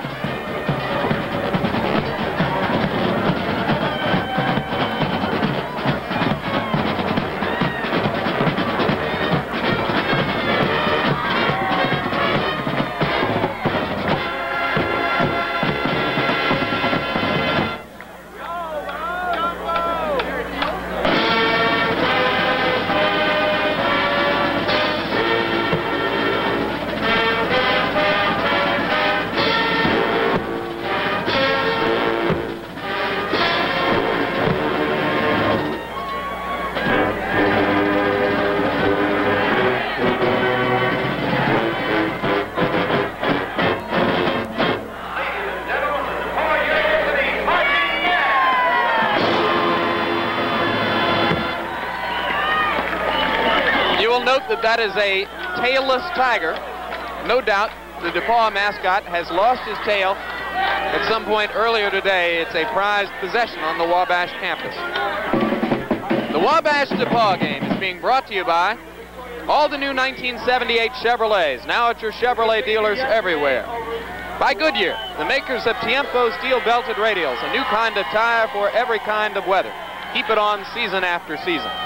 By Black & Decker. When America has a job to do, it reaches for Black & Decker.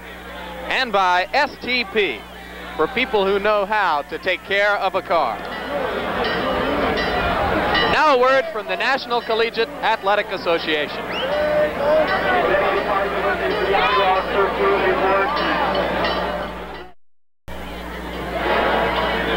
We're at halftime in Blackstock Stadium in Greencastle, Indiana. Halftime score, Wabash 23, DePauw nothing. I'm Jim Lampley, our expert commentator, the former coach of the Naval Academy and the Detroit Lions, Rick Forzano. Coach Forzano, few scores from around the country. Michigan State now leading 24-3 over Northwestern in the second quarter. What a job Darrell Rogers is doing at Michigan State. He has done a fantastic job of bringing that program back. They're going to be reckoned with in the Big Ten. Rutgers with a first quarter lead of 14-0 over Tulane. That'd be a blow for Eastern football if Rutgers can win that ball game. Harvard leading Yale 7-3 in the second quarter.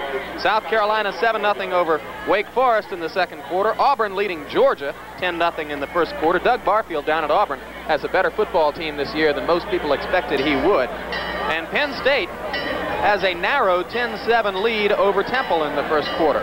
So the Nittany Lions 8-1 and ranked in the top 10, trying to get in position for a major bowl bid and a chance to finish near the top of the national rankings at the end of the season. Wabash College, lovely little school, 850 men. The campus in Crawfordsville, Indiana is a beautiful place. I visited it just the other night. Let's take a look. Hey, corn!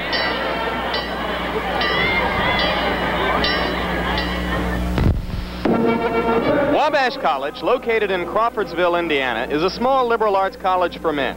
Founded in 1832, the college does not seek nor accept federal funds and is not supported by any church. The contributions of Wabash to its region and to the nation have been impressive.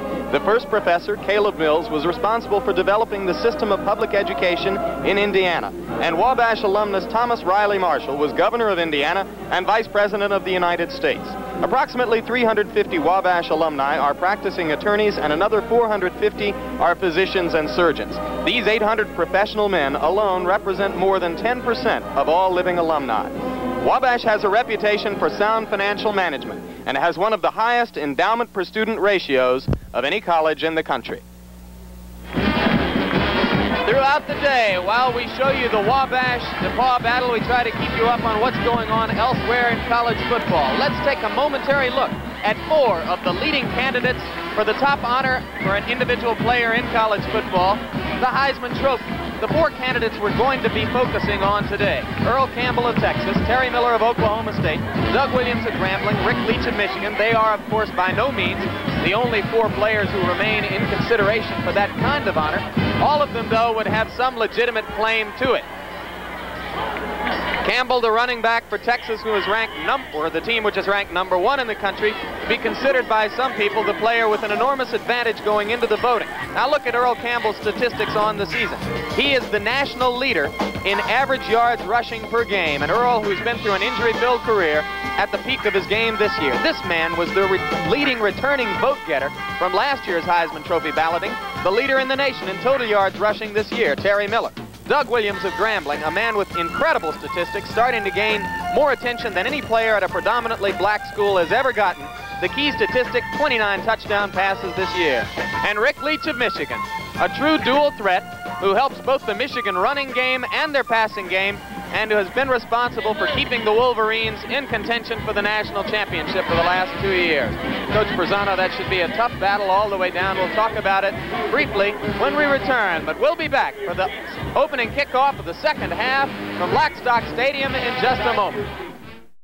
Just moments away from the opening second half kickoff, the battle for the Monon Bell, Wabash leading 23-0. Coach, I want to talk to you a moment about those 4 people we talked about in contention for the Heisman Trophy. A lot of people think that Earl Campbell has a great advantage, but, you know, Terry Miller said to me a couple weeks ago, hey, I'm the leading returning vote getter. I've had a better year than I had last year. What am I supposed to do? I'll tell you, Jim, there are 4 great ones, but one statistic really stands out in my mind. The quarterback from Grambling, Doug Williams, 84 career touchdown passes. I don't care if you're thrown against air with no defense. That is a lot of touchdown passes. It's also worth pointing out about Williams that while most other passing offenses have a variety of safety valves, you can toss the ball to running backs coming out of the backfield, Williams throws downfield all the time. His statistics are remarkable when you consider that he's throwing the ball 20, 25, 30 yards on every play.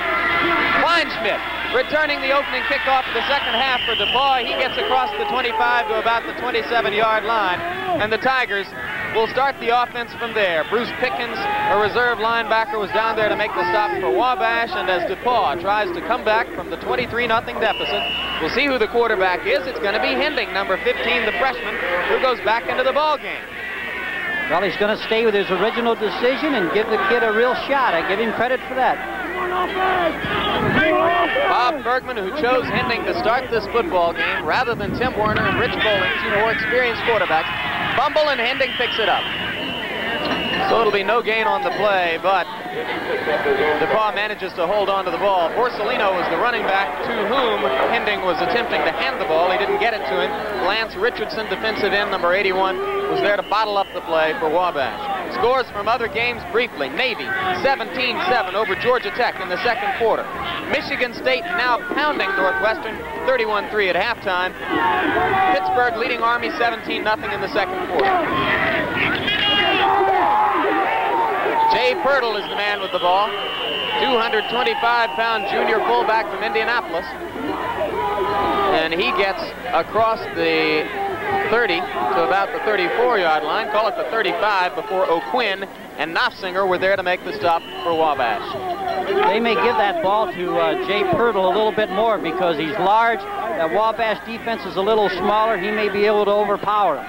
Pretty little well-behaved halftime here, didn't you think? I mean, there was one incident, the DePauw student body stole the head from the Wabash mascot. Pirtle trying to get the first down on 3rd and short. Kennedy making the stop along with Fisher for Wabash, short of the first down. 4th down, punting situation for DePauw. Wyrick will go back to kick.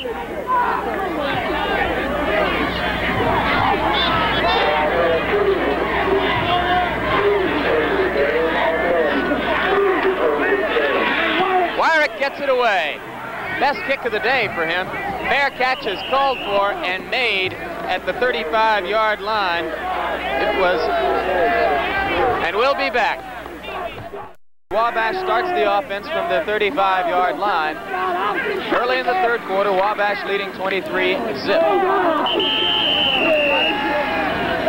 Gives to Conway's hit by Sellers. After a pickup of about 1, it'll be 2nd down 9. Now, scores from 2 other games. Auburn now leading Georgia 16-0 in the second quarter. Halftime, Death Valley, South Carolina, Clemson 10, Notre Dame 7. Wow. Coming again, Scott. Pitch. Mellinger falls back on the ball. It'll be a loss of about 4. And 3rd down passing situation for Wabash. Let's take another look at Randy Mellinger as he tries to take the pitch and go outside. He's trailing the pitch man for the kick out, and as the case sometimes, you just kind of take your eye off. There he slips a little bit. The pitch was a little high. Really not his fault at all. Does a good job of recovering the fumble.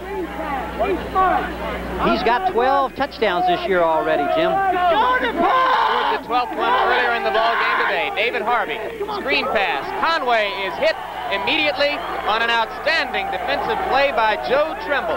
Joe Trimble, a 5'11" 185-pound senior linebacker from New Carrollton, Maryland, playing his last game in a DePauw uniform. Now that's the same play that Tom Conway scored on for the touchdown, so they had that thing defensed, and I'll tell you, that daggone Joe Trimble has made some big hits out there today. Havlick back to punt for Wabash. Kleinschmidt deep Fensick short for DePauw. Back up, Kleiner. Havlick bobbles the ball but gets it away high and deep. Kleinschmidt over his head, inside his 20, slips and falls at the 10-yard line, and that's where they'll start the offense. So, a timeout on the field, and the score 23-0 favor Wabash. DePauw has the ball at their 10-yard line when we return after this.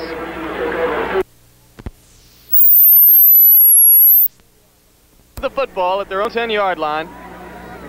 Scores from other games: Rutgers now leading Tulane 24-0 in the second. Duke leading North Carolina State 14-10 in the second.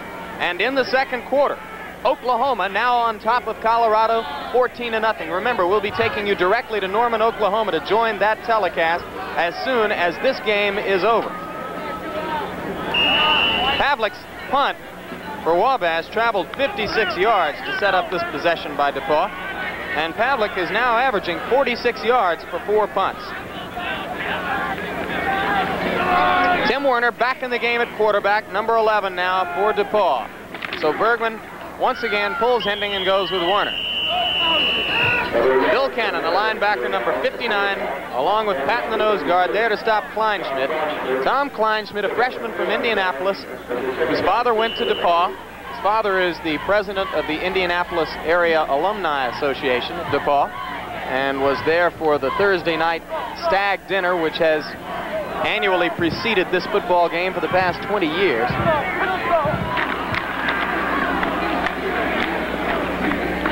DePauw just going with basic running game up the middle. Cannon and O'Quinn, the linebackers, making the stop for Wabash.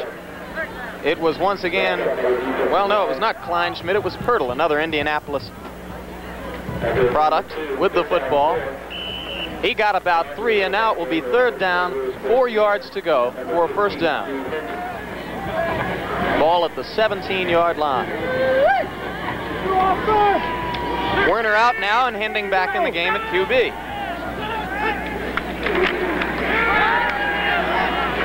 Completion. Borsellino with the ball, trying to get the first down. Nossinger, 86, defensive end, dragging him down from behind. Along with Mel Gore, the cornerback, Borsellino needed to get beyond the 20-yard line to get the first down, and let's look at it. Well, there's Borsellino just going through the line of scrimmage into the flat on a rollout pass. Does a good job of holding on to the football. Doesn't get quite enough for the first down. He holds the record for the longest touchdown pass in DePauw history, Jim. Receiving a touchdown pass. Wyrick will kick to Dennis Lewis, 9th DePauw punt on the day. They've gotten better at getting them off, and this time he gets away a good kick. Lewis at the 45-yard line takes it, gets past 2 tacklers and near the 50-yard line, so Wabash will start the offense from there. 35-yard punt for Wyrick. Borsellino was downfield to make the tackle for DePauw. Flag on the play. Let's see the replay as the punt gets away. I would have to call that roughing the kicker, because his kicking foot should come down to the ground before you can hit him. Well, let's check it. There was no flag on the play. It was some other piece of yellow cloth out there on the field. And so roughing the kicker was not called. And Wabash has it first down, in and out of the hands of Barry on the pass from Harvey. 16, Jerry Hammond was there to defend, along with Tim Breslin, number 54, in the game at linebacker, placing Terry Smith momentarily. Harvey now 6 of 15 in the air, 106 yards passing on the day.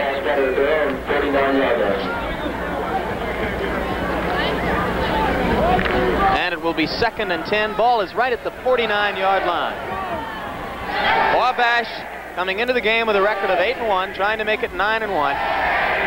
Harvey throwing deep down the sidelines, just over the outstretched hands of Mellinger. They really like to throw it to those running backs swinging out of the backfield, especially Randy Mellinger, who has excellent hands. He has 34 receptions this year already for 495 yards. That's a lot of yards for a back coming out of the backfield.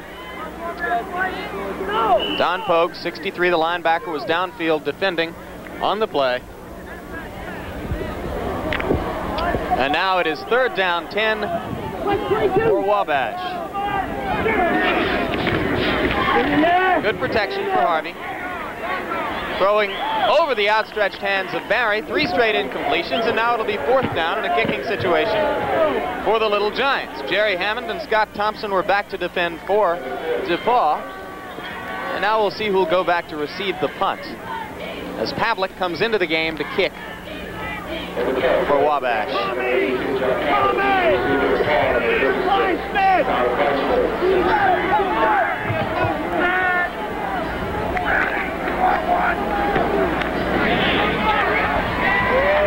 Kleinschmidt with the football. Good kick. Kleinschmidt is knocked down at about the 18-yard line. There's a penalty flag down on the play. We'll check the penalty as the ball was kicked deep by Pavlik. Bruce Pickens, number 52, down to cover for Wabash.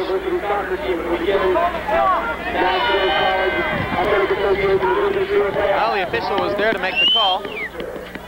And I did not understand his signal. Did you understand it, Rick? I don't understand that either, Jim, and I think I've seen them all, but not that one. Well, now he's going to mark off 15 yards against DePauw, so Wabash will maintain the football and get a first down at the 35-yard line. Personal foul is what it is. I don't know what the chopping of the hands meant. That's a new one on me, Jim. Emotions run high. That's the third personal foul we've had in the football game, and all of them are against DePauw. As we said, it was a fairly well-behaved halftime. The only incident was when a member of the DePauw student body managed to steal the head from the Little Giant mascot, Wally Wabash, and there was quite a confrontation between Wabash students trying to get it back and DePauw students hoping to maintain it. The call on the preceding play was unsportsmanlike conduct for delaying the start of the unsportsmanlike conduct, delay the start of half, illegal participation. I don't Have a nice trip. that either. Randy Mellinger, the tailback with the football. Jerry Hammond tackled him. There was a pickup of 4 yards to go, and we are still in the dark as to what that penalty was.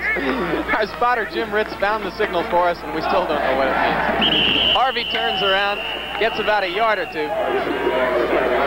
According to our book, that signal, with the official holding his arms out to the side after the personal foul call, stands for unsportsmanlike conduct, delay start of half, illegal participation. Now, what that means is beyond me. They probably meant that what happened was DePauw probably sent a substitute out late, which is a delay a game, unsportsmanlike 15-yard penalty. That's exactly the call. We now get the word that it was 12 men on the field because of the late substitution. Pass is incomplete, and interference is going to be called. Harvey was throwing downfield into the zone. Two DePauw defenders, Whaley and Hammond, 16, converging on Spilletta and Greg Cosman. Now watch Cosman go into the gap. He's bumped there once. No question about it. That's pass interference. He was hit before the ball got to him. That was a good call by the official. And the first down of the second half belongs to the Little Giants of Wabash. They are inside the DePauw 20-yard line at the 19.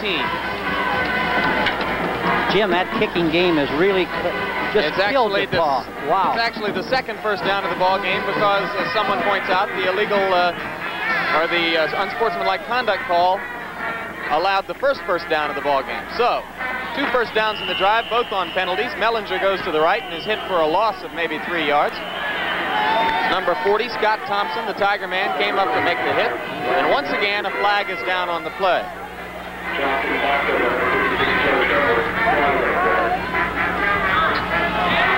Personal foul again against DePauw.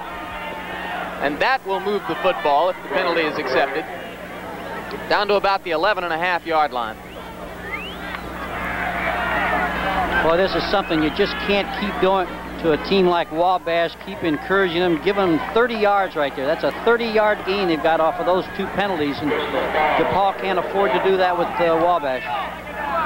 3 penalties. Actually, DePauw would have been in possession on the punt, but the first penalty, the unsportsmanlike conduct call,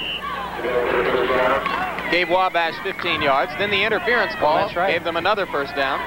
And now this third penalty, another unsportsmanlike conduct, or personal foul, moves the ball down to the 11-yard line. Mellinger sweeping left. Good block from Conway, and he goes in. Touchdown, Randy Mellinger. You know, this is what you're looking for in a football player, a back that can find the end zone. Randy Mellinger, that's his 13th touchdown now. He avoided the tacklers. Here it is now. Doug Harvey's got the football. Dave Harvey, excuse me. He's going to kick the ball out. He waits just long enough. Boy, they make the play on there. Mellinger turns the ball on. Watch the effort to get into the end zone. Breaks tackles, good balance, 6 points. Boy, I'll tell you, just super right there, effort. Drive is 36 yards in 5 plays. It took 1:31. Barrick's kick is up and good. And with 8:18 remaining in the third quarter, Wabash has taken a 30-0 lead over DePauw in the football game. We'll be back. The battle for the Monon Bell in just a moment. And now, Kurt Potts will kick off once again for the Little Giants. Deep to receive are Borsellino and Kleinschmidt for DePauw.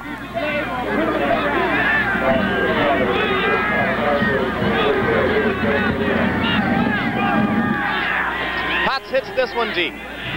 Borsellino at the 5.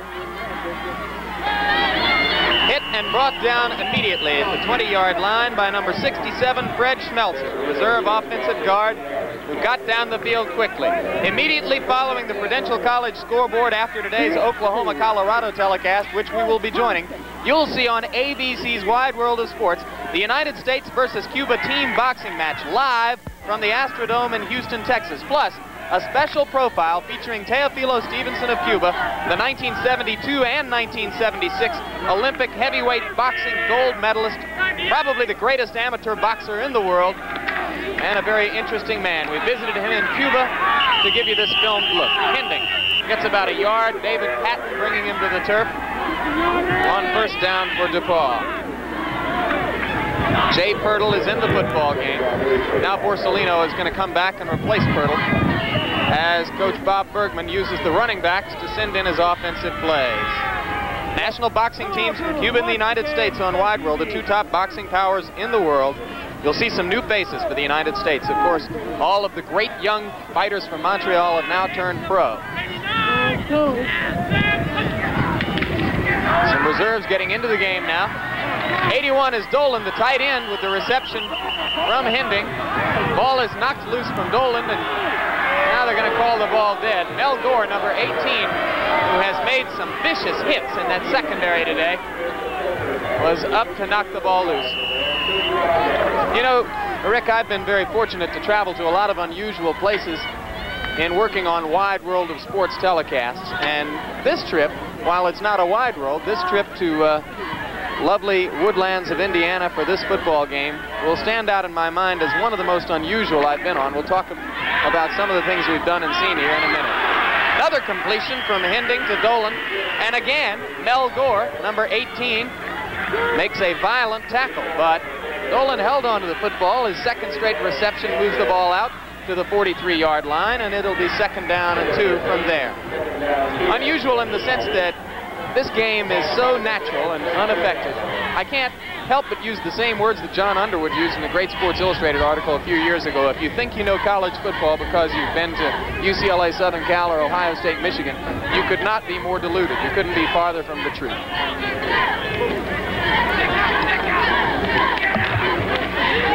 Kleinschmidt gets away from one tackler and now has running room down the middle. Great run by Kleinschmidt. Number 42, Tom Weber, the cornerback, caught him from behind. Not before Kleinschmidt picked up 28 yards and a first down on the play, and now for the first time all day, the DePauw offense looks poised, confident, and ready to move the football. That's right, and just get that 6 points in there. 59 Cannon, their fine linebacker for Wabash. For the first time, he was cut off, and when they cut him off from the inside, the long run by Kleinschmidt. Another good hole on the right side of the offensive line, and Pirtle gets through for about 5 yards. Jim, you know, to go back to what you were talking about, I wouldn't give these 3 days up that I've had here for anything. I've just had a ball. The people here, the student body, the rivalry has just been super. I'll tell you, it's been a great 3 days. Well, you have to consider also, I think, the fact that this is not only a great game in and of itself, but it reflects a very important thing in college athletics. There are many, many more schools. As Kleinschmidt gets a yard for DePauw, Quinn makes the tackle for Wabash.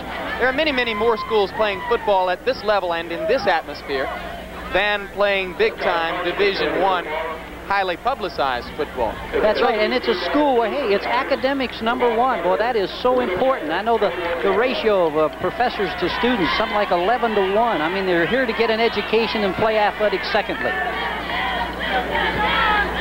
Third down now, 4 yards to go for a first down. Good fake, and Hending keeps the ball around the left side. And as Weber wrestles into the ground, with help from number 71, Kennedy, Hending is close to the first down. He's inside the 20 to about the 18. They had to reach a point just outside the 18 to get the first down, and now they'll bring the chains across and measure. Division III football is, of course, an atmosphere in which there are no athletic scholarships. The students who play football for Wabash and DePauw can receive academic aid if they graduate in the top 20% of their high school class, or financial aid based on need. Right. Their parents fill out a confidential personal statement, but in no case are we looking at any player who's receiving aid in return for his athletic ability. They are all legitimate, honest to God, pure students. They're doing a heck of a job playing for pride and all the other things that go with college football. Hending rolling right on first down into the end zone. Dolan made a catch. What a tremendous catch by Dolan. Touchdown for DePauw. And you'd think they'd tie the football game. I'll tell you one thing right now, that is great. Boy, when you see the spirit, they score a touchdown, they're down by 24 points, and hey, they're still ready to go. This ball game isn't out of it. At least DePauw doesn't believe they're out of it. A great drive for the DePauw offense. That'll give them confidence for next year. 8 plays, 80 yards, 3 minutes, 35 seconds. Hending, the freshman quarterback, with 4 excellent plays during the drive. On that one, he just lofted the ball up, and Dolan made an extraordinary catch in the end zone. Frazier's extra point kick is wide to the right. So the score will remain Wabash 30, but DePauw on the board with 6 points. We'll be back with a few scores of other games and more of the third quarter in the battle for the Monon Bell in just a moment. Rick Frazano, you take it and tell us about this marvelous catch. Well, you know, in football, effort. You preach effort. And here's Bobby Dolan. Watch the effort in the end zone to get the ball from Gore. Watch him stretch out all the way. Oh, just a great effort for a touchdown. That's what you look for when you're coaching. Gore and Wheatley were there for Wabash. Veach was also there for DePauw, but it was Dolan, who now has 5 catches for 55 yards in the ballgame, who made the play to give DePauw the touchdown. Now Frazier will kick off for DePauw. And he manages to get the ball up. Oh! 22 is John Barry with the football for Wabash. He gets it back across the 25 to about the 30-yard line. Don Pogue made the stop. Monday night football this Monday night, the St. Louis Cardinals versus the Dallas Cowboys. Once again, the Eastern Division NFL battle. Rematch of one of the all-time Monday night classics of years ago, the 38-0 Cardinal wipeout of Dallas, and the Cowboys remain the only undefeated team in the National Football League. Hammond comes up to make a great stop on Mellinger. Penalty flag goes down after the play, but Mellinger was hit for a loss of about 4. We'll wait to see what the penalty is. While we wait, and Coach, if I may get in here quickly, some scores from other games. One I've been saving, Clemson, 17-7, now leading number 5 Notre Dame in the third quarter down at Death Valley. I've seen a lot of football games down there, and not too many teams come from behind against Clemson and Death Valley. Oklahoma is now leading Colorado 28-0 in the second quarter, and once again we'll be joining that game in progress a little later on. Navy leading Georgia Tech 17-13 at halftime. South Carolina over Wake Forest 14-7 at halftime. Kentucky has a 6-0 first quarter lead over Florida. Arkansas trailing Texas A&M and Tony Franklin 3-0 in the first quarter. At halftime, Yale is beating Harvard 10-7, and Brown has a 14-7 halftime lead over Columbia. Harvey rolling to the left. Open receiver downfield, he overthrows it. Hammond came up to make the play on Martin. The ball was overthrown. Total yards in the football game remarkably even after that last drive by DePauw. It's now 180 yards for the Tigers versus only 184 yards for Wabash. So the DePauw defense has really done a very good job. They certainly have, and I'll tell you, Jim, that Jerry Hammond has to be kind of high on our list right now for the Chevrolet Defensive Player of the Game Award. He's playing an outstanding football game. Most of the yardage that Wabash has managed to pick up here in the second half has been on penalty calls against DePauw. Harvey dropping back inside his 5, throws the ball out, intended for Mellinger. Good job by Joe Trimble. Now let's take a look at the interior linemen and the job they've been doing. The offensive line blocking very well for Harvey all day.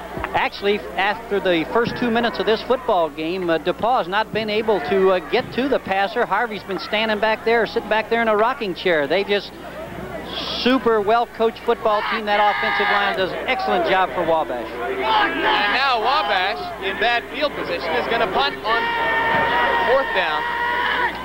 4th down is what they have on the marker. 4th down, 27 yards to go. I only remember 2 plays.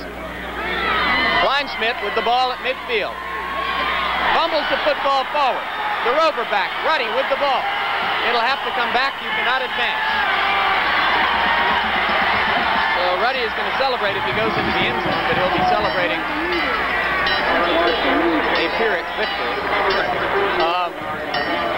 Ball cannot be advanced on a fumbled kick, and it will be 1st down Wabash at the 39-yard line. So they got themselves out of the hole by forcing that DePauw fumble. Here's Kleinschmidt. Kleinschmidt does an excellent job of catching the football, now turning it back upfield, trying to get as many yards as he can, but he gets stripped of the football, fumbles it. That's a tough break for DePauw. Barry Switzer's Sooners are red hot. Oklahoma's just scored again, and it's now 35-0. Second quarter, Oklahoma over Colorado. We'll be joining that game and get you a look at the Sooners. That's really a surprise, Jim, because that ball game was going to be one of those close ones.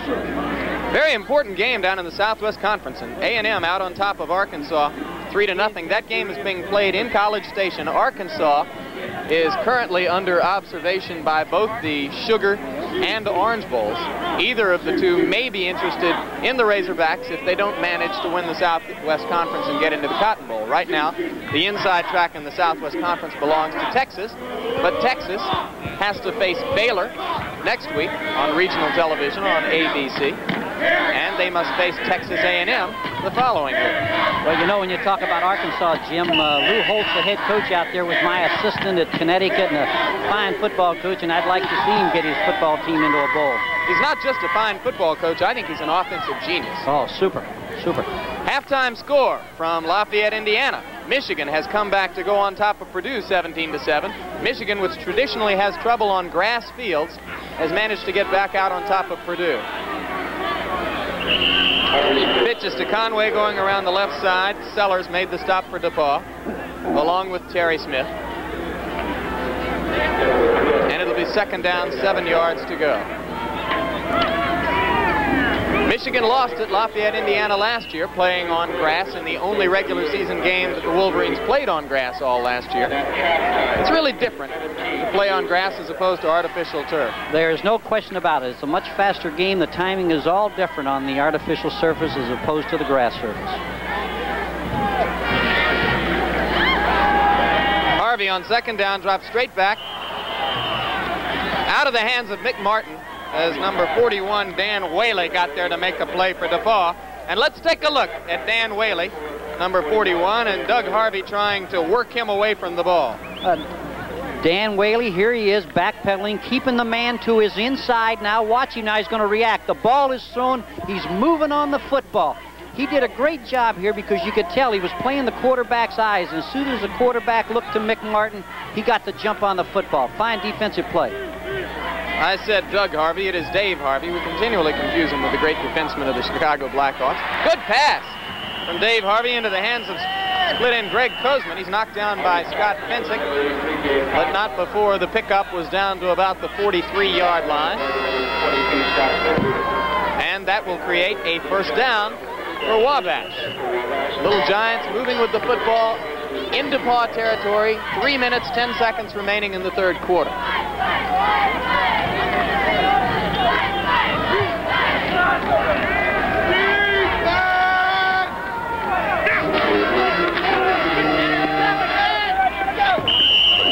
This time Harvey misses Galloway. Joe Trimble, the linebacker, covering Galloway. Would have had him for a very short gain, even if Galloway had made the catch.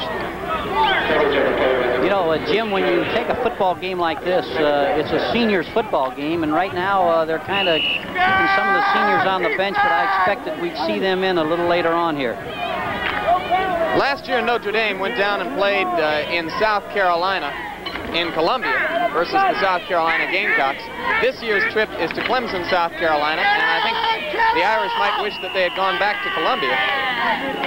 Terry Smith, number 79, making the stop for DePauw, as, along with Pogue, as Conway was trying to get yardage for Wabash. Sellers was also in on the stop. DePauw beginning to gang tackle now. Once again, the DePauw defense has not been embarrassed here, despite the fact that they trail 30-6 in the football game. Matter of fact, they look extremely well coached on defense, just super well coached. It's the kicking game where they've had their biggest problem. Harvey dropped the football. It bounced directly back up into his hands. Then he makes a heck of a throw down the sideline to Barry. Barry makes the catch. Fensick was there to knock him down, but Sellers was the man who rushed Harvey. And as Harvey got in trouble with Sellers, he dropped the ball, bounced directly back up into his hands. He rolled to the right, made the throw to Barry, and the completion brings another first down at the 28-yard line. You can see why Dave Harvey is considered a professional baseball prospect there, Jim. He just picked that ball up, scooped it up, kept his poise, turned up the field, and threw it to Barry for a long completion. Harvey not having one of his better days statistically, 8 of 23 for 136 yards. But he's getting the job done on the scoreboard. Keeping the ball inside the 25 to the 24. Eric Eichholz make the stop for DePauw. Or check it, not Eichholz, Albert Mazzata, 77. Mazzata's been in the ball game most of the way since the second quarter, and he's done a heck of a job. A few more scores from around the Midwest. Iowa leading Wisconsin 14-0 in the second quarter. Nebraska on top of Kansas 14-0 in the first quarter. Texas Tech has jumped out to a 6-0 lead over SMU. Pittsburgh back in East Rutherford, New Jersey, 38-0 lead over Army at halftime. Matt Cavanaugh just pouring it on. And in the second quarter, North Carolina, the Tar Heels headed for a bowl game, leading Virginia 7-0. Harvey throws. Mick Martin with the catch. Penalty flag down. Whaley made the stop. Ball is inside the 15 to about the 13. I think it was an interference call against Whaley, which will naturally be declined because Martin made the catch. You know, Martin out there is a tight end. They also flex him out, and that shows his mobility and his ability to get open on that just simple turn in. But for a tight end, that's a tough turn in, and he did it without any problem whatsoever. Penn State has exploded a little bit. They now lead Temple 30-7 in the second quarter. Michigan State in the third quarter leading Northwestern 38-3. Harvey is going to be sacked this time. 77, Mazzata was there. 82, Jeff Steele was the first man to get there. And for the first time since the first quarter, the DePauw rush gets to David Harvey. It seems like when they attempt to put a little bit more pressure on by sending a linebacker here and there, Jim, they do put the pressure on Dave Harvey and make it more difficult for him to throw the football. Colorado's gotten on the board against Oklahoma. Now 35-7 Oklahoma in the second quarter. Harvey gets away, but now he's going to go down again. And once again, Mazzata was there. Number 73, Merida, a freshman from DeMott, also there, and Sellers was in on the rush. I'll tell you, Coach Bergman from DePauw has to be really proud of that football team. The way they are playing right now, they are getting down and they're getting after him despite the score of 30-6. And that's the end of the third quarter. With the score, Wabash 30 and DePauw 6. We'll be back with the final quarter of play in just a minute. The Wabash-DePauw game is just the beginning of a big day of sports on ABC. Stick with us immediately at the end of the game. We'll go to Norman, Oklahoma to join our national telecast of the Oklahoma Sooners and the Colorado Buffaloes. Then the Prudential College scoreboard. Then Wide World of Sports, United States versus Cuba boxing. Harvey under a huge rush. Gets the ball away into the middle. And very smartly dropping the football was number 45, Galloway, who would not have gained yardage if he'd held on. Sellers and Mazzata and Guy Relford were the three DePauw players who had Harvey under a heavy rush back inside his own territory. Ball is at about the 37-yard line. Stick with us. We'll be choosing Chevrolet offensive and defensive players of the game as we wind down toward the conclusion. $1,000 scholarship in the name of each player will go to the general fund of the school that he attends.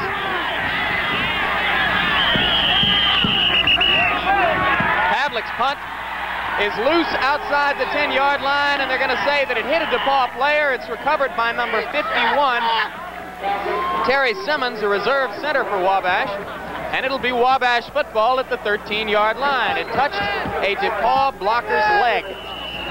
Boy, that's something, Jim, when you're coaching, when that ball is rolling around and you're the receiving team, you say, get away from that football because you're looking to block. You don't see the football. It hits you in the leg. There's another turnover right now. The kicking game has absolutely killed DePauw today.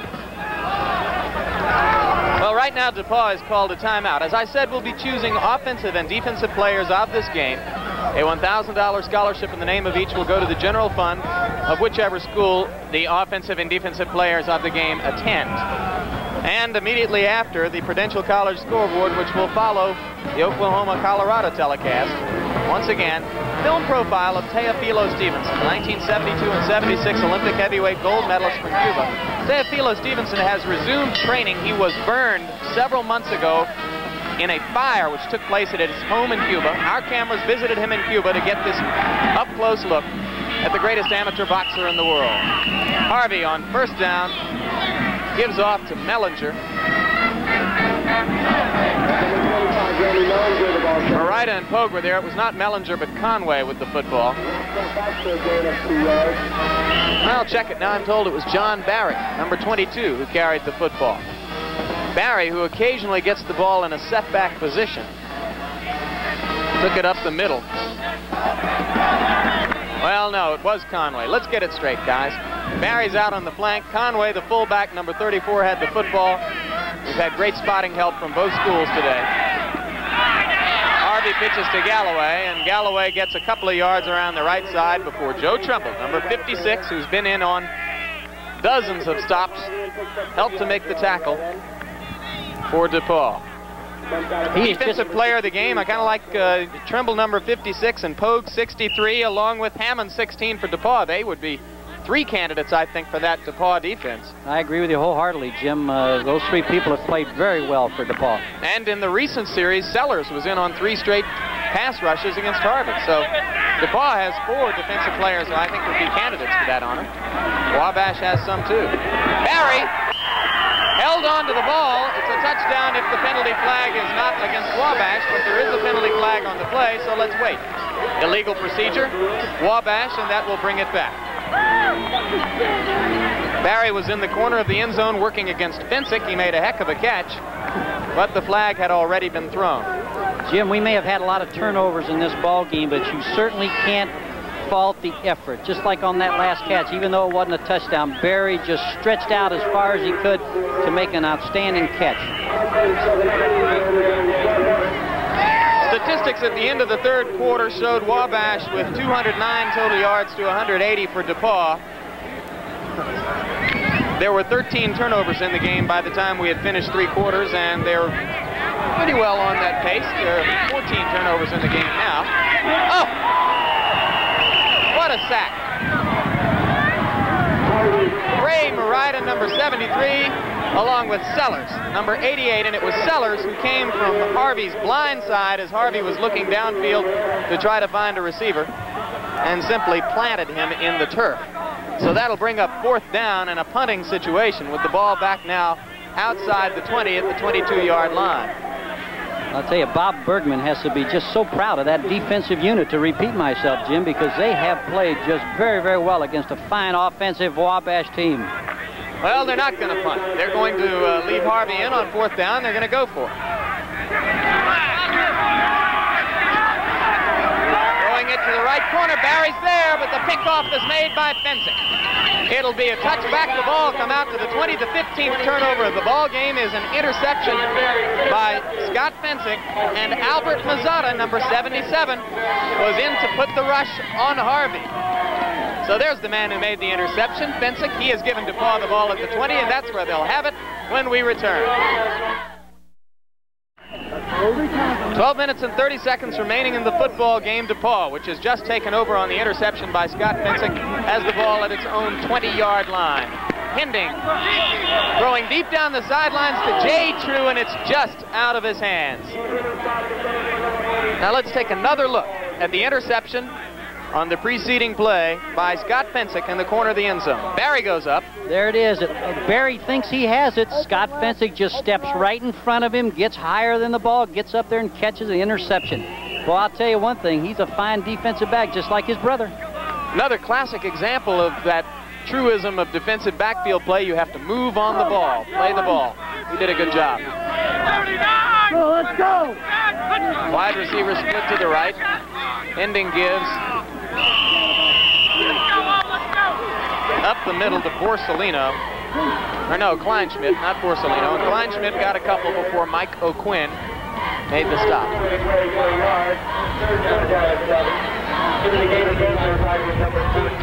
First quarter score, Mississippi leading Tennessee 17-0.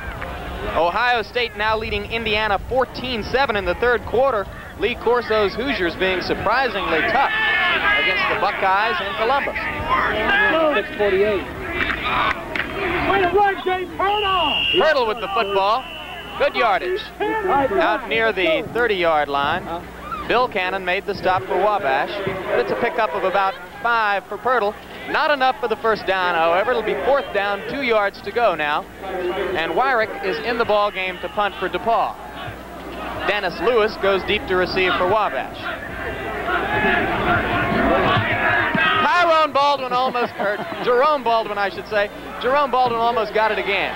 Lewis takes the run from his 30 to the 34, and it'll be first down for Wabash there. But on the 42-yard kick by Wyrick, which is his best of the day, let's watch Jerome Baldwin once again get right in his eyes. Right there. Now watch Jerome come into on the left side of your screen right there. Oh, he just missed it. And you know, there's something about this thing of blocking punts. When you once get one, you believe you can get all the rest. He'll be a great one for them for the next years to come.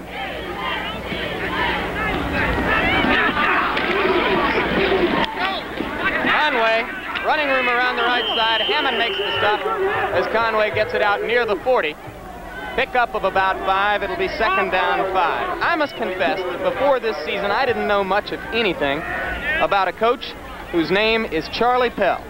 But he has done one of the best coaching jobs in the country with the Clemson Tigers, who right now in the fourth quarter are holding on to a 17-7 lead over Notre Dame, a victory that would make them 8-1-1. With a win over Notre Dame, they'd have to look pretty good as a bowl prospect.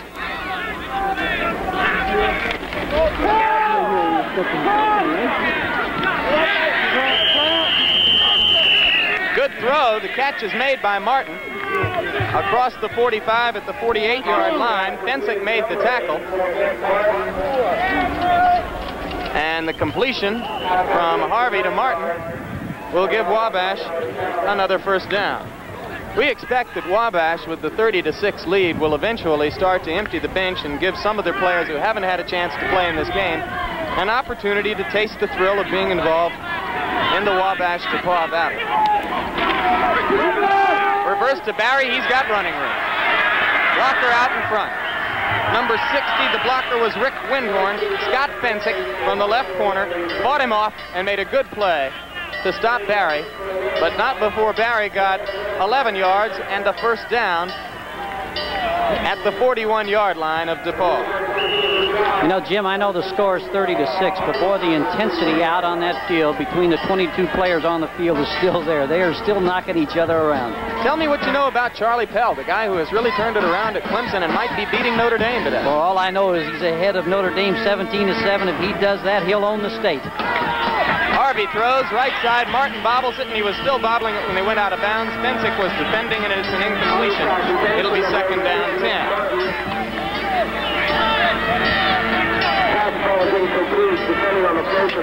You know, while we're talking about coaches who've done a good job, our producer Rick LaCivita points out that Indiana, under Lee Corso, has had a better than expected year. And he's got them hanging on against Ohio State and Columbus, 4-4-1 coming into this game. Lee Corso, one of the most interesting and quotable men in coaching. Galloway with the pitch. Good yardage down the right side before Sellers, well, before Trimble knocked him out of bounds. Sellers was back there to force the pitch.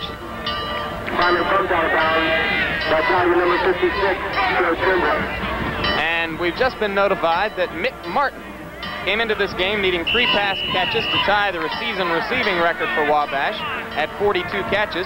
He's caught 3 for 34 today, so he has tied that record, and the next catch for Mick Martin will make him the all-time leading single-season receiver at Wabash. And Mick Martin is only a sophomore. Flag down as Harvey rolls to the right.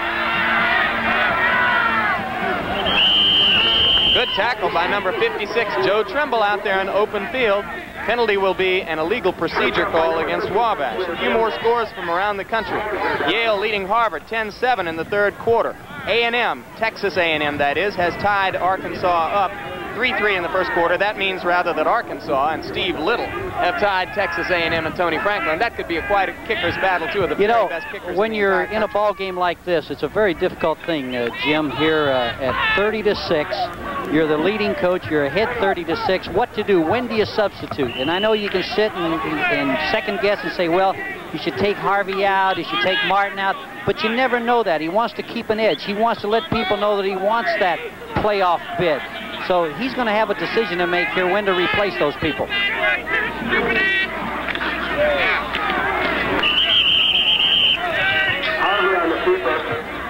On 1st and 15, Harvey gets about a yard. Morita makes the tackle.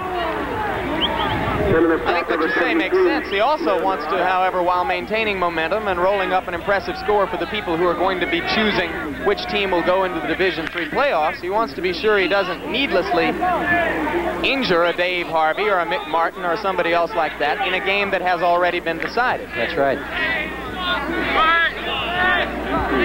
Those are pretty good decisions, though, you like to make as coaches when you're ahead 30-6. A lot easier from that vantage point, right? Flags down, Harvey deep downfield.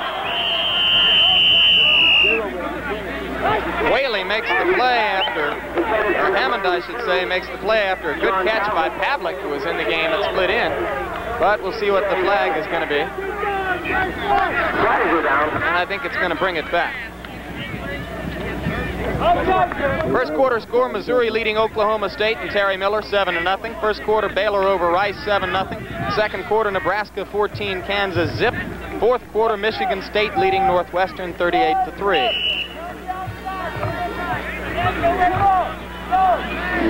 Texas Tech now out on top of SMU 21-0. And in the second quarter, the Crimson Tide of Alabama with a 12-0 lead over Miami. Harvey gets away. Fensick follows him out of bounds. Fensick wanted to hit Harvey, but Harvey got to the sideline a little too quickly for it. That's the thing you were just talking about. You know, he could have gone out of bounds there, been hit, or been injured. And boy, that's scary, and I'm sure that's why he took Randy Mellinger out of the ball game, because he doesn't want him to aggravate that injury any more than he has. Well, Harvey saw that first down stick and just went right for it and picked up the first down for Wabash. So with the ball at the 19-yard line, it's another first down for the Little Giants. 8:38 on the clock. Clock stopped now. And Wabash once again with the 30-6 lead.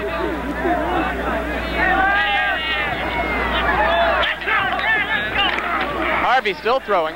Sellers putting the rush on. Martin just breaks the school record for pass receptions, his 43rd catch of the year. Down to the 6-yard line, Dan Whaley, the safety man, there to make the stop along with Scott Fensick. But it's another first down, and this time it'll be first and goal for Wabash. Mick Martin is one of those receivers again that knows how to get open. He can feel himself into the open area, and Harvey can pick him out. That Martin, for a sophomore, boy, he's got a great future ahead of him also. 6 foot 1 inch, 195-pound sophomore from Waynetown, Indiana. There he is on your screen, number 84. He plays the tight end position. They very often split him out away from the line of scrimmage, though, to give him a better opportunity to get into the area where he can catch the passes. This throw out into the flat is in and out of the hands of Conway.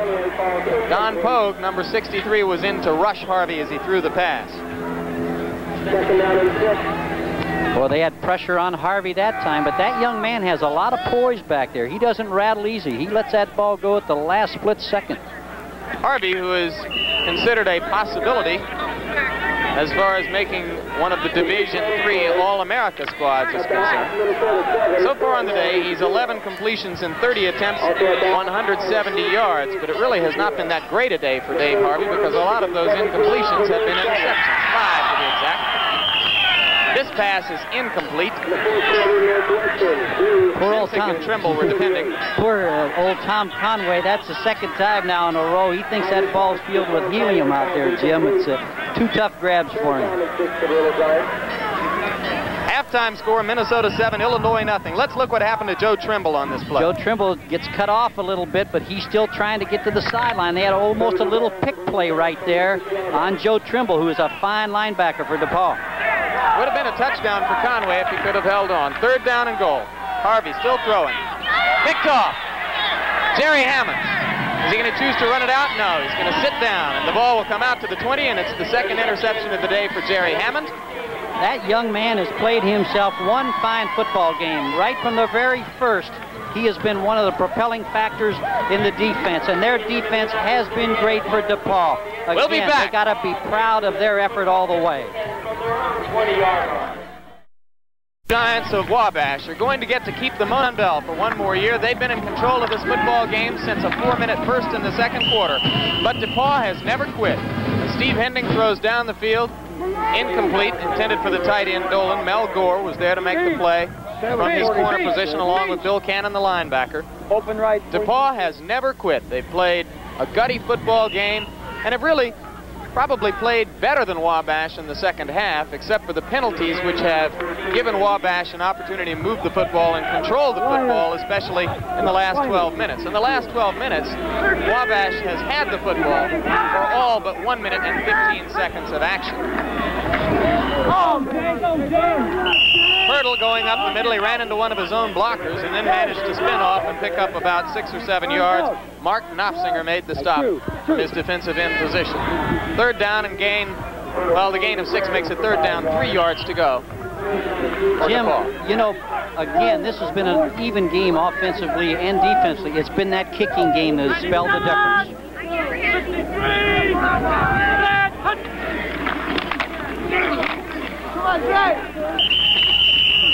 Hurdle's such a big, powerful guy. He got away from one man, and then Mike O'Quinn bear hugged him and simply stayed with him until Pirtle got tired and fell down.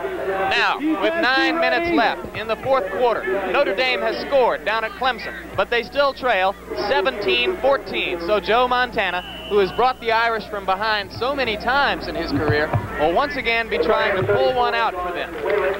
Wyrick goes back to punt for DePauw. This time Baldwin backed off. Lewis makes the catch, gets away from the first 2 tacklers and gets across the 40 to about the 43. Borsellino made the hit downfield for DePauw after the 34-yard punt by Wyrick. Nick Marshall, number 64, was also down there. Stick with us. At the end of the game, we'll be choosing Chevrolet Outstanding Offensive and Defensive Players of the Game. And there are a lot of candidates for those honors. 1st and 10 for Wabash. Harvey still in the game at quarterback. Conway looked around and there was nobody there. Now he gets a cut. He needs to outrun one man. And he decides he can't outrun it, he walks right into it. Number 45, Al Smith, reserve safety, was back there to make the stop. It was a 52-yard run for Tom Conway, and kind of an unusual one, just a quick pop up the middle. He got away from one man and was spinning and expected to be hit again, and I think at that point he kind of opened his eyes and looked around, and there was nothing but open field. Boy, he just burst into the daylight all of a sudden, and he was there, and he was on his way. He was trying to get into that end zone, but he just didn't have quite enough speed to make it. He does have some speed. He had a 93-yard touchdown run earlier in the season against Rose Holman. And on that play, number 41, Dan Whaley, re-injured an ankle. Pitch is fumbled and fallen on. Galloway recovering for Wabash. Joe Trimble, number 56. Once again in on the play along with Sellers for DePauw.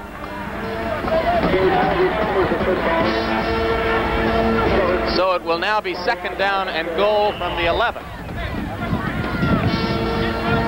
As Wabash tries to put the finishing touches on what is going to be a less than artistic but extremely satisfying win, if they can, or barring a miracle in the closing moments.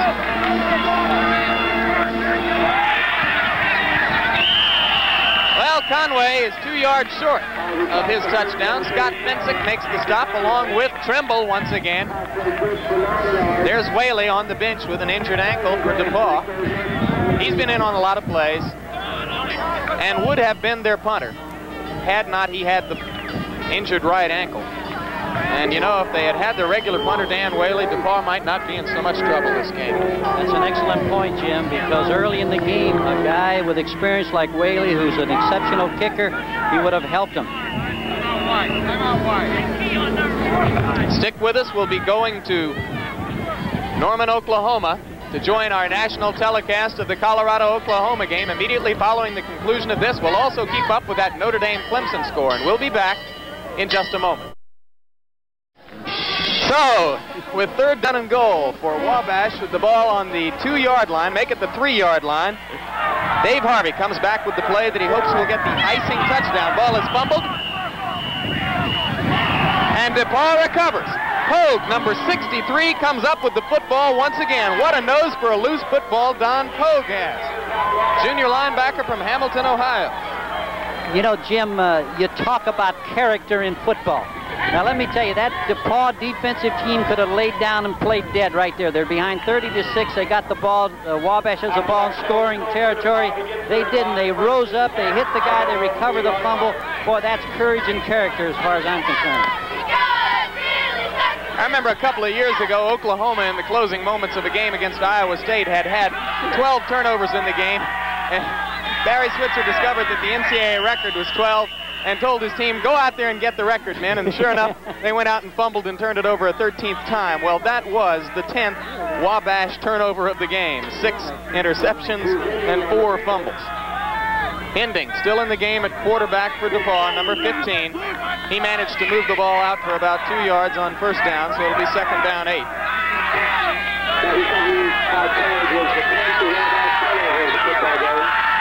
Turnover competition, DePauw has 7. Hurdle with the football, gets across the 5 to about the 6-yard line. Mike O'Quinn made the stop. Years from now, none of these statistics will be remembered. None of the turnovers, none of the other errors that have marred the game at times.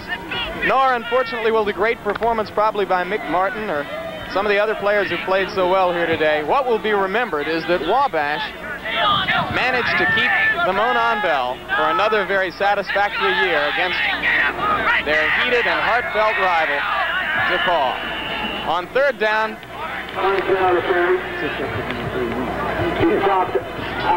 Mike O'Quinn, the linebacker, making the stop on Galloway, or check it, not Galloway, it was Steve Trulask with the football. There once again is a look at the bell, 350-pound bell from the old Monon railroad line. And Wyrick once again goes back to punt for DePauw. Dennis Lewis catching the ball outside the 40. Now he's inside the 35 and knocked off his feet at about the 34-yard line. Frazier was downfield for DePauw along with Borsellino. 29-yard kick. by Wyrick. We remind you again, we'll be going from here to Norman, Oklahoma, then to the Prudential College football scoreboard, then to Houston, Texas, live for the United States versus Cuba boxing matches and the up-close and personal profile of Teofilo Stevenson of Cuba.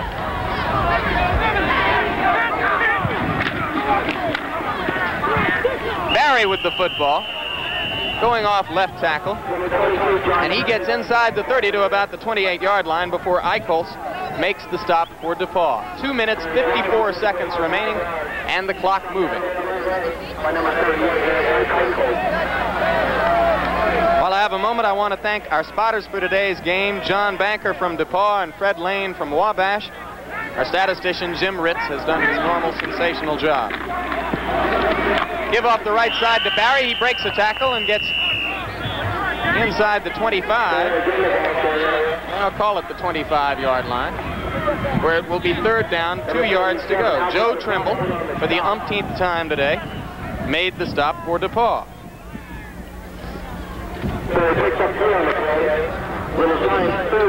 I'll tell you, Jim, there's a great one next Saturday, Ohio State versus Michigan. I was born in Ohio. I'm living in Michigan. What a great game. I'm looking forward to seeing.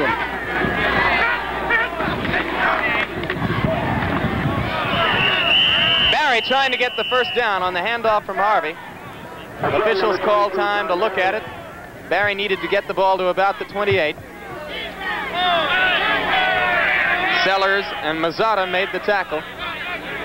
That Ohio State-Michigan game will be brought to you over our national telecast on all of these ABC stations. First game of a doubleheader will be followed on most of these ABC stations across the country by #1 ranked Texas going against Baylor.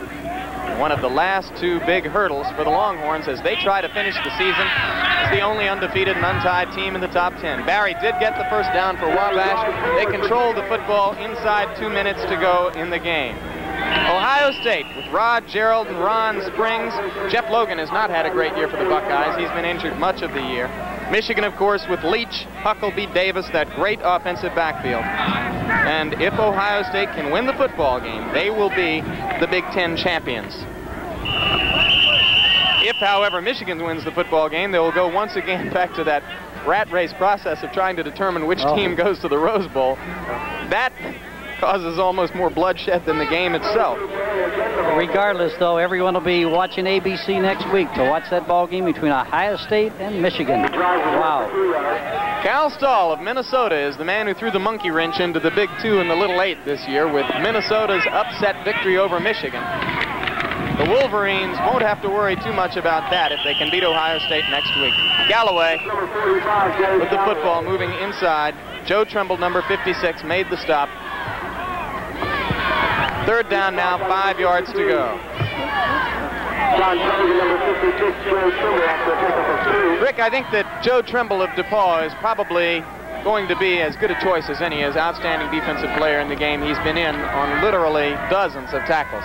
No question about it. Been in a lot of plays, made some crushing tackles. I vote with you 100%. So let's say that as Barry goes for the first down on third down, let's say that Trimble, number 56 of DePauw, is our outstanding defensive player of the game. There he is on the screen. It's impossible, really, to say that one man stood out tremendously in a great DePauw defensive effort, despite the fact they've given up 30 points. Guys like Sellers, Hammond, Trimble, Finsick, Pogue, Mazzata, all of them have been tremendously impressive. Fourth down now, and Wabash going for the first down on 4th and 3. Barry again gets the call, moving off the left side.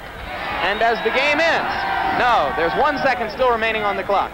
Clock still has 1 second, even though, well, now they're going to take that second off the clock, and so that's going to be it. Final score, Wabash 30, DePauw 6. We told you our outstanding defensive player of the game is Trimble. Outstanding offensive player of the game, I think we have to choose number 44, Jerome Baldwin of Wabash, who blocked those kicks in the first half and set up Wabash's opportunities to get on the scoreboard and get the early touchdowns that put them out in front comfortably in the game. So, defensive player of the game, Joe Trimble of DePauw, a $1,000 scholarship in his name will go to the General Scholarship Fund at DePauw.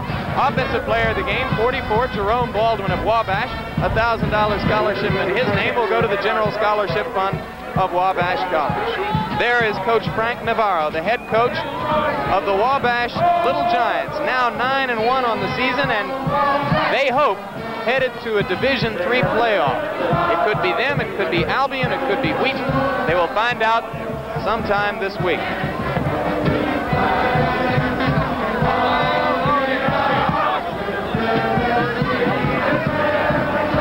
Travel arrangements made through a promotional fee paid by United Airlines. United built the largest airline in the free world around you. Once again, the final score, Wabash 30, DePauw 6. Now let's go to Norman, Oklahoma, where we'll be joining live coverage of Oklahoma and Colorado.